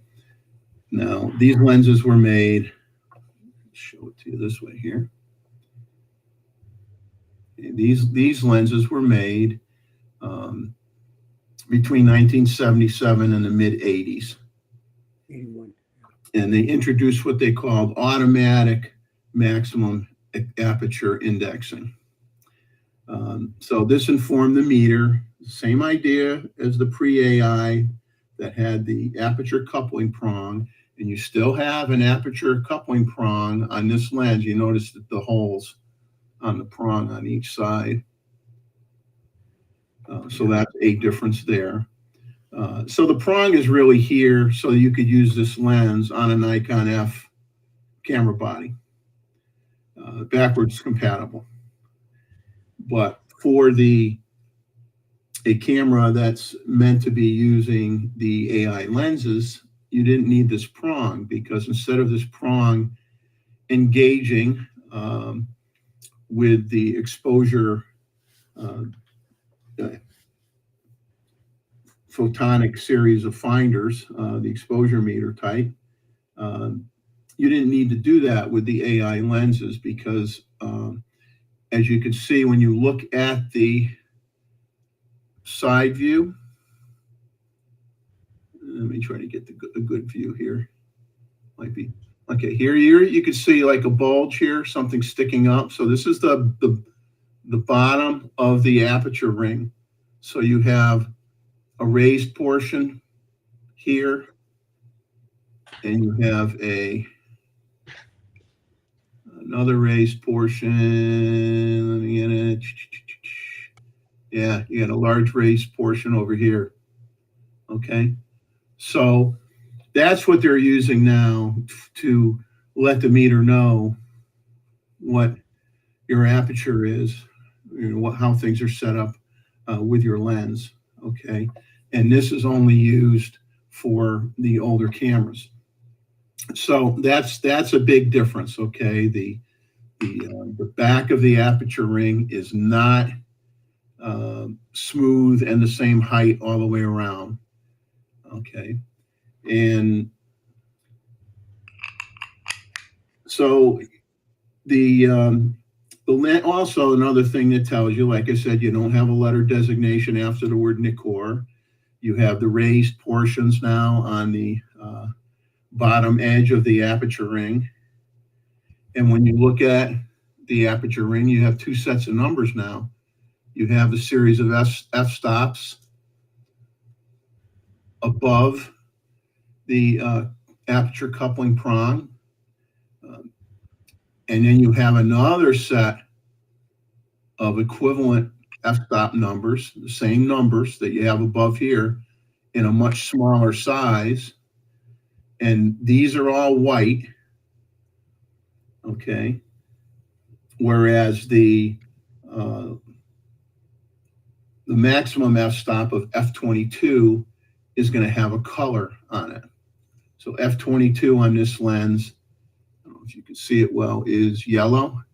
And all the f-stops on the bottom edge are white. So that's how you know, because versus the pre-AI, you only had one row of f-stops. You go to AI, you now have 2 rows of f-stops with the highest f-stop numerical value of f22 having color associated with it, whereas all the numbers on the bottom edge are white. So that's how you tell the difference. And of course, because these are newer lenses, these are built from the late 70s until the mid 80s. Another reason to buy AI or AIS lenses to put on modern day Z camera for manual focus, or buy them for older Nikon camera bodies versus the pre-AI, is that the lens technology is much improved. Okay, when you're buying the lenses from the 50s and you look through those lenses, you're going to see air bubbles in there. You're going to see, at the time, what wasn't considered a defect, but if you had that on a modern day lens today, you would bring it back to the store and say, hey, this isn't perfectly clear, and you would not accept it. So, when you get to the AI lenses, the lens technology has developed quite a bit, and you're not going to have those bubbles in the glass anymore. So you're getting a much better quality lens. And let's see. So that's really what you have with the that's the AI version. Okay, so it's very easy to tell the pre-AI from the AI. And I'll put this back on my FM3A, and then we'll move on to the last lens to talk about.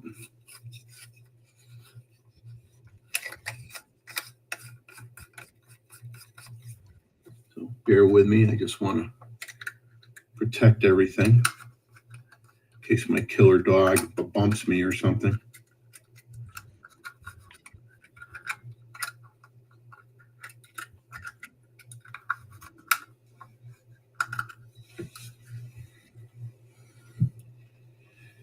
Now, the last lens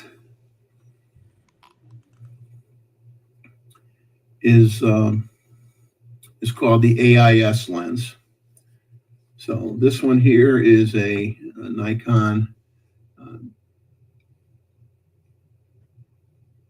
28 millimeter lens.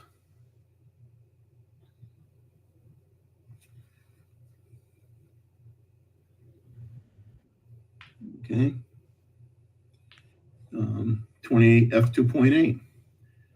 So when you look at this lens, you say, well, what's the difference between this and the AI? Well, what's different is that you still have the same aperture coupling prong, and this one has the 2 holes in it, like the AI did. Makes it backwards compatible to the older camera bodies. But when you look at you still have two rows of aperture numbers. Yeah. Okay. But the difference is the highest f-stop number, which in this lens is f22, is in orange. Yeah. And on the smaller f-stops, instead of them all being white, the highest f-stop, numerical f-stop of f22 is also in orange. So it's orange with the larger font, and it's orange on the bottom. So that's how you tell the difference is on the AI, all the ones on the bottom are white. On the AIS, the smallest lens opening or the highest f-stop number is going to be orange on both the upper and the lower markings on the lens. Okay. Now, another thing that's different, you had a small groove on the bayonet itself. Yeah. A little hard for you to see. Let me find my little tool here, and hopefully I can point to it. Right here, you have a groove. You don't have that groove on a pre-AI or an AI lens. You only have it on the AIS lens. And that was actually used to another way of communicating what the widest aperture was, the largest aperture was for the lens.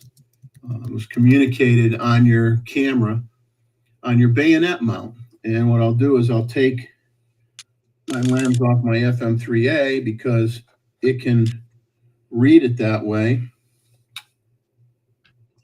You have a small pin right here on the bayonet mount, and that pin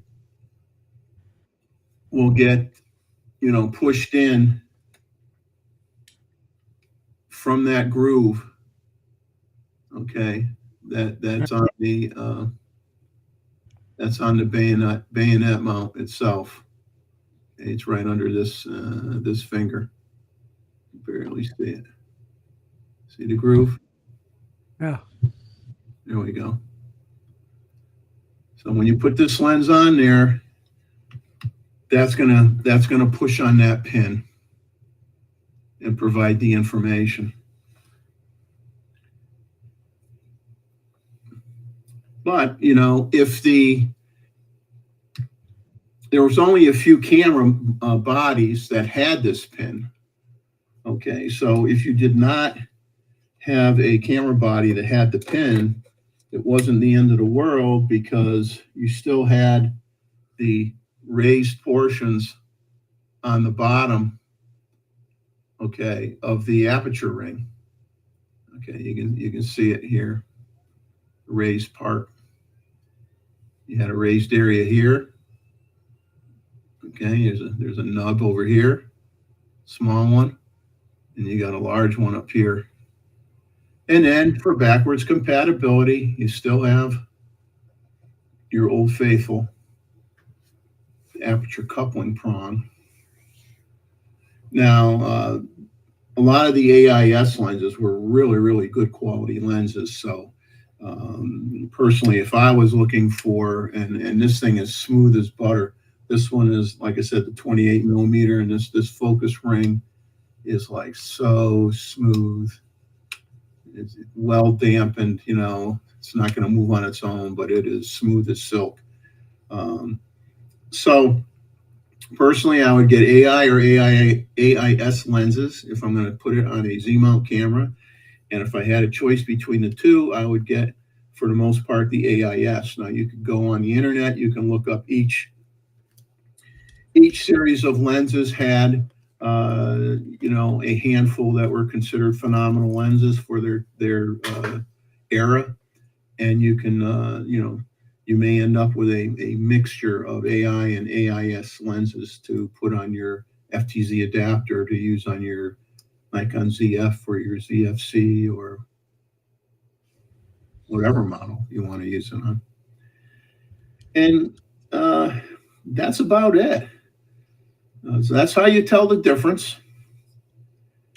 And so I hope you learned something here from it, and don't be afraid to pick some of these up, but definitely always check the compatibility of these lenses, especially if you have multiple series and multiple old Nikon bodies. You don't want to put a pre-AI lens on a camera that will not accept one. It's going to cause you heartache. So be really, really careful and make sure you look at the manual, or you go online and you say, can I use this particular lens on this particular camera body? Don't make assumptions, because you know what they say when you assume.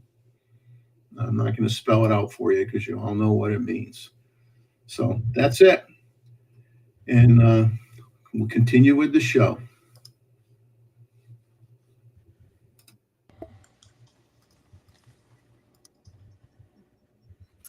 Okay, the only thing I want to add to the AIS commentary is those lenses came out were introduced in 1982. And in some cases, you could still get a brand new AIS lens. Some places still have brand new AIS lenses out there. And they're not cheap. I mean, Roy and I talked a little bit, and some of those lenses now, even like say more common ones, 50 millimeter lens or whatever, maybe a couple $100, and some that are a little bit,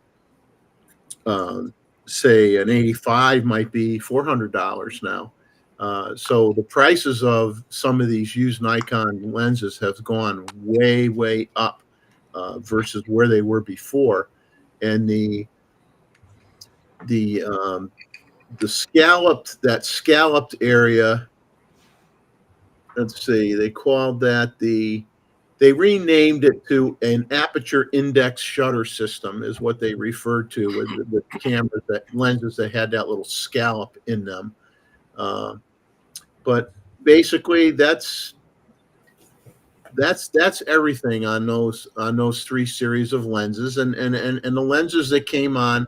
And as somebody mentioned, yes, Nikon had other lenses that they made, but Nikon made lenses for Canon, if we remember, at one time. Nikon had lenses that were for the SP rangefinder cameras that were excellent cameras.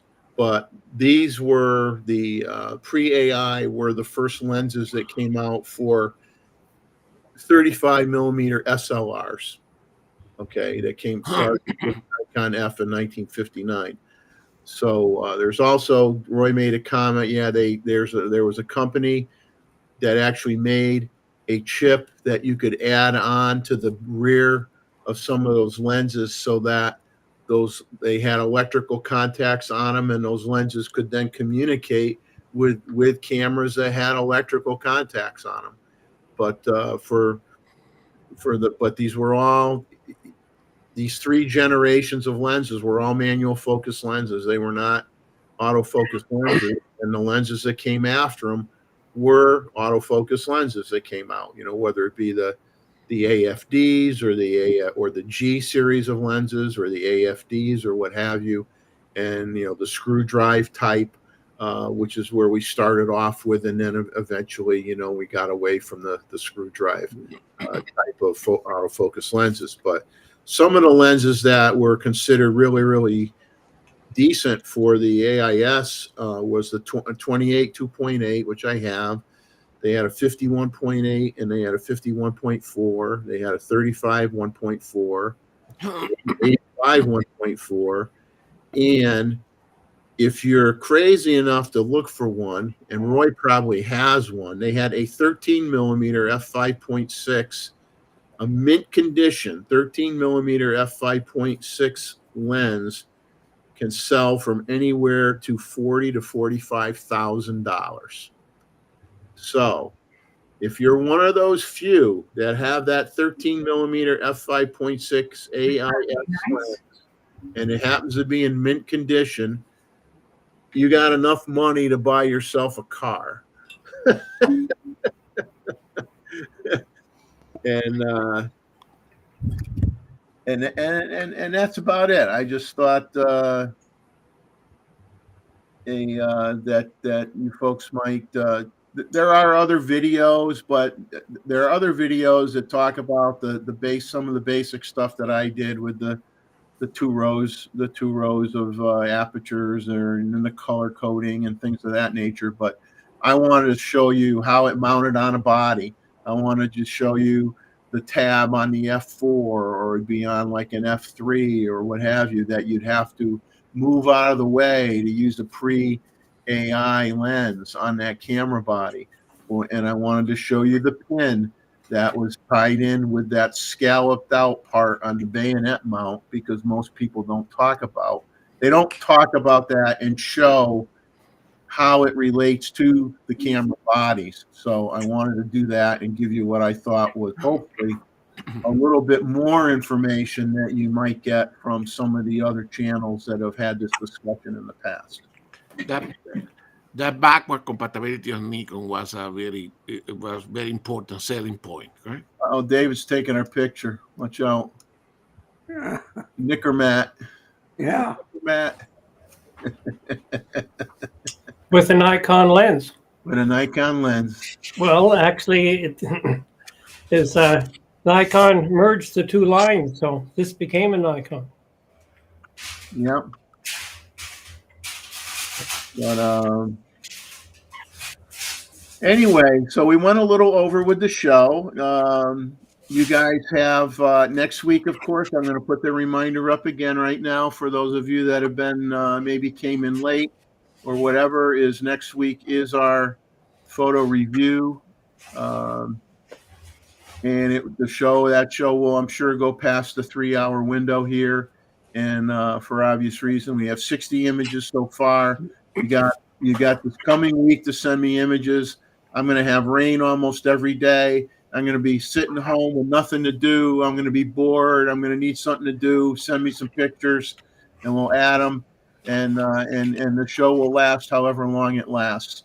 And I hope everybody enjoyed the show tonight. I mean, I thank Gustavo for putting together his presentation and those pictures, because in the end we could get too tied up into the nitty gritty of the slight differences in specs between either the same camera brand or comparing one brand to another, which we all do to a certain extent especially when we make our initial purchasing decisions. But don't get lost on the fact that you need to experiment, and when you think about it, experimenting now is a no-brainer. It doesn't cost you anything. So what if you get 100 crappy images? You just delete them. You're not paying for film. Exactly. You're not sending it out to get developed. You're not coming back and saying, oh, half these shots are horrible. What did I do wrong? It's like, who cares what you did wrong? You know, you experiment and you can do whatever you want, whether it be DSLRs or mirrorless cameras. And you have a much better opportunity for learning now and not being afraid to do something different, because you don't have to spend the money to get the film processed. And you don't have to worry about having half the shots looking horrible because you decided to try something different and it didn't work. It doesn't cost you anything to try now. So get out there and try and do different things. That's all I got. You guys have anything you want to add before we leave? No, thank you very much. Appreciate I got mine. I got the 105, the famous one that did the Afghan mural. And then I got the 1.2, 1.4, and what is it? The Zeiss 50 millimeter macro planner.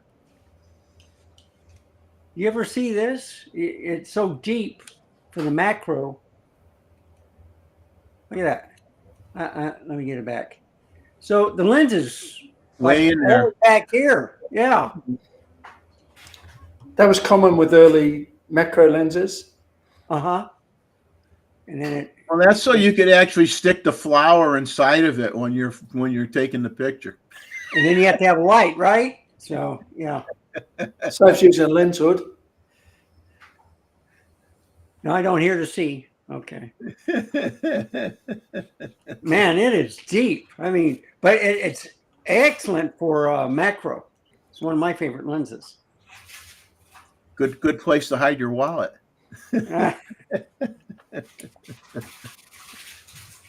So, David, are you think you're going to be able to be in the chat next week when you're on your little boondoggle? There's a good chance of it. I checked the location of the cell towers compared to where we're going to be, and they look close, but it all depends what is in between where we're going to be and the cell tower. But I think it'll work, and so we'll both be there, and and I'll have to find some additional pictures, so at least you may get up to 61 or 62. All right. Yeah, I thought I got a little confused when I had the double cow image. Well, there wasn't supposed to be one, Yeah. But So- I must have picked the wrong thing or whatever when I gave it to you. So you may owe me one that you thought you sent me that you didn't send me. Well, yeah, it's I've got some. I'm trying not to send any birds, because you get enough bird shots as it is. Yes, we get enough bird shots, and I'm just gonna throw up here because we is the list of supporters of the live stream that have their own channels. We got Luis does not have a YouTube channel, but he does have an Instagram account. We got Z Wade, Jeff and Leslie, John Ishii, Wayne, Bob R Photos, Greg Wilson, Scuba Rozzi, AP Studios, and Randall's channel. See, Randall, I got you up there now, buddy. So anybody else has any, if they want to share their Instagram account information or YouTube or Facebook or YouTube or whatever, send me an email and I'll add you to the list. And that way people can, they do it. You can do a screen capture right now and grab this, and then you can go visit these other folks' channels. I was hoping Mr. Ishii was going to join us tonight, so we'll have to pick on him next week if he comes on the photo review and tell him that we want to see some medium format shots from his wife, using that Fuji. I really want to see how those shots look. Roy, have you used any of the newer Fuji medium formats or only the GFX 50 and I think and maybe the 100. 100. Not the version 2. Yeah. I compared it with the old Hasselblad and I stuck with the Hasselblad.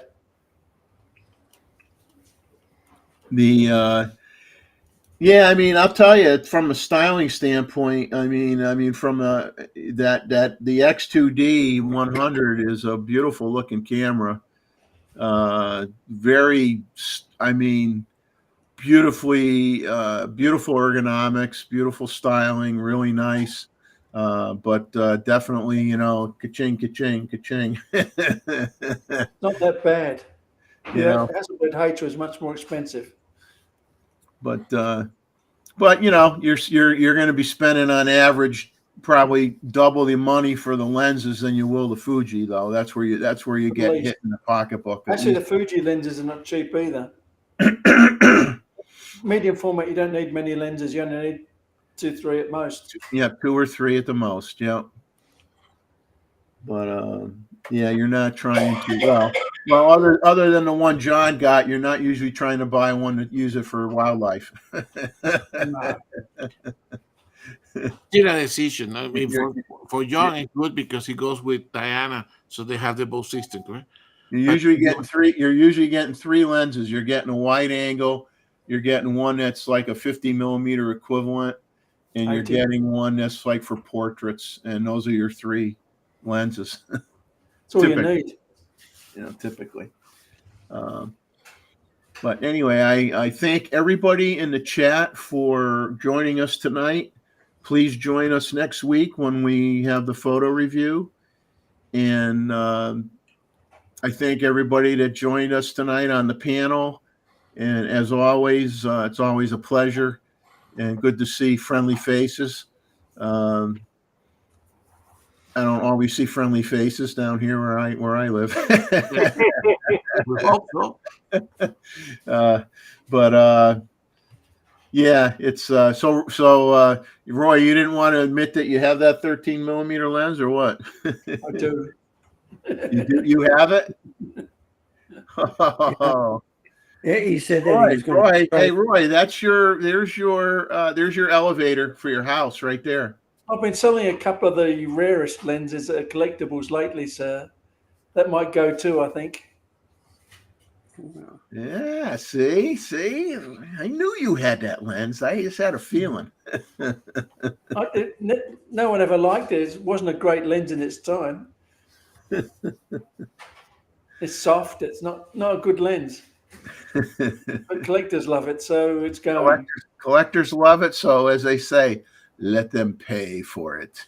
Exactly. Gentlemen, have a good one. Everybody in the chat, have a good night. And as I like to say, enjoy life, capture some of it, get out there with whatever gear you have, take some pictures, share them with us. It's always a pleasure. And take care. We'll see you next week, I hope. Yeah, I just sent you 3 more pictures, Jeff. Okay, yes. Send me So more now pictures. you're up to 63. Okay. Let's go, guys. I know I'm not going to mention names, but there were people in the chat that I haven't gotten any pictures from. I'm not going to mention any names. What's the cutoff date? It's Friday, right? 12 noon? Friday at 12 noon. Until Friday at 12 noon. Well, Randall says he has 16. Yeah.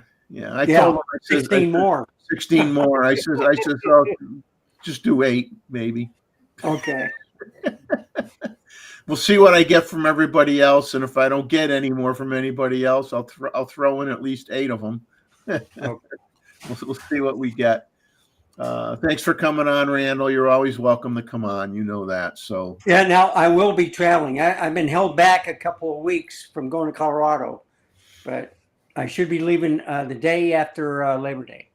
are you going to stop by and visit the Gustavo Ranch? I don't know. Where are you in Colorado? Are you in the Denver area? Parker. Let me know when you come. When you're here, I know you go to Colorado Springs. Yeah. So we may do I may travel down there and we see each other in the Garden of the Gods or something like that. Well, you see, I plan to go there, and I also Pikes Peak, of course. But yeah.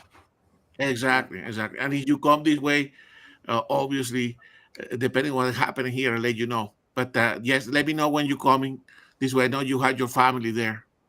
Yeah. Well, we'll see what happens.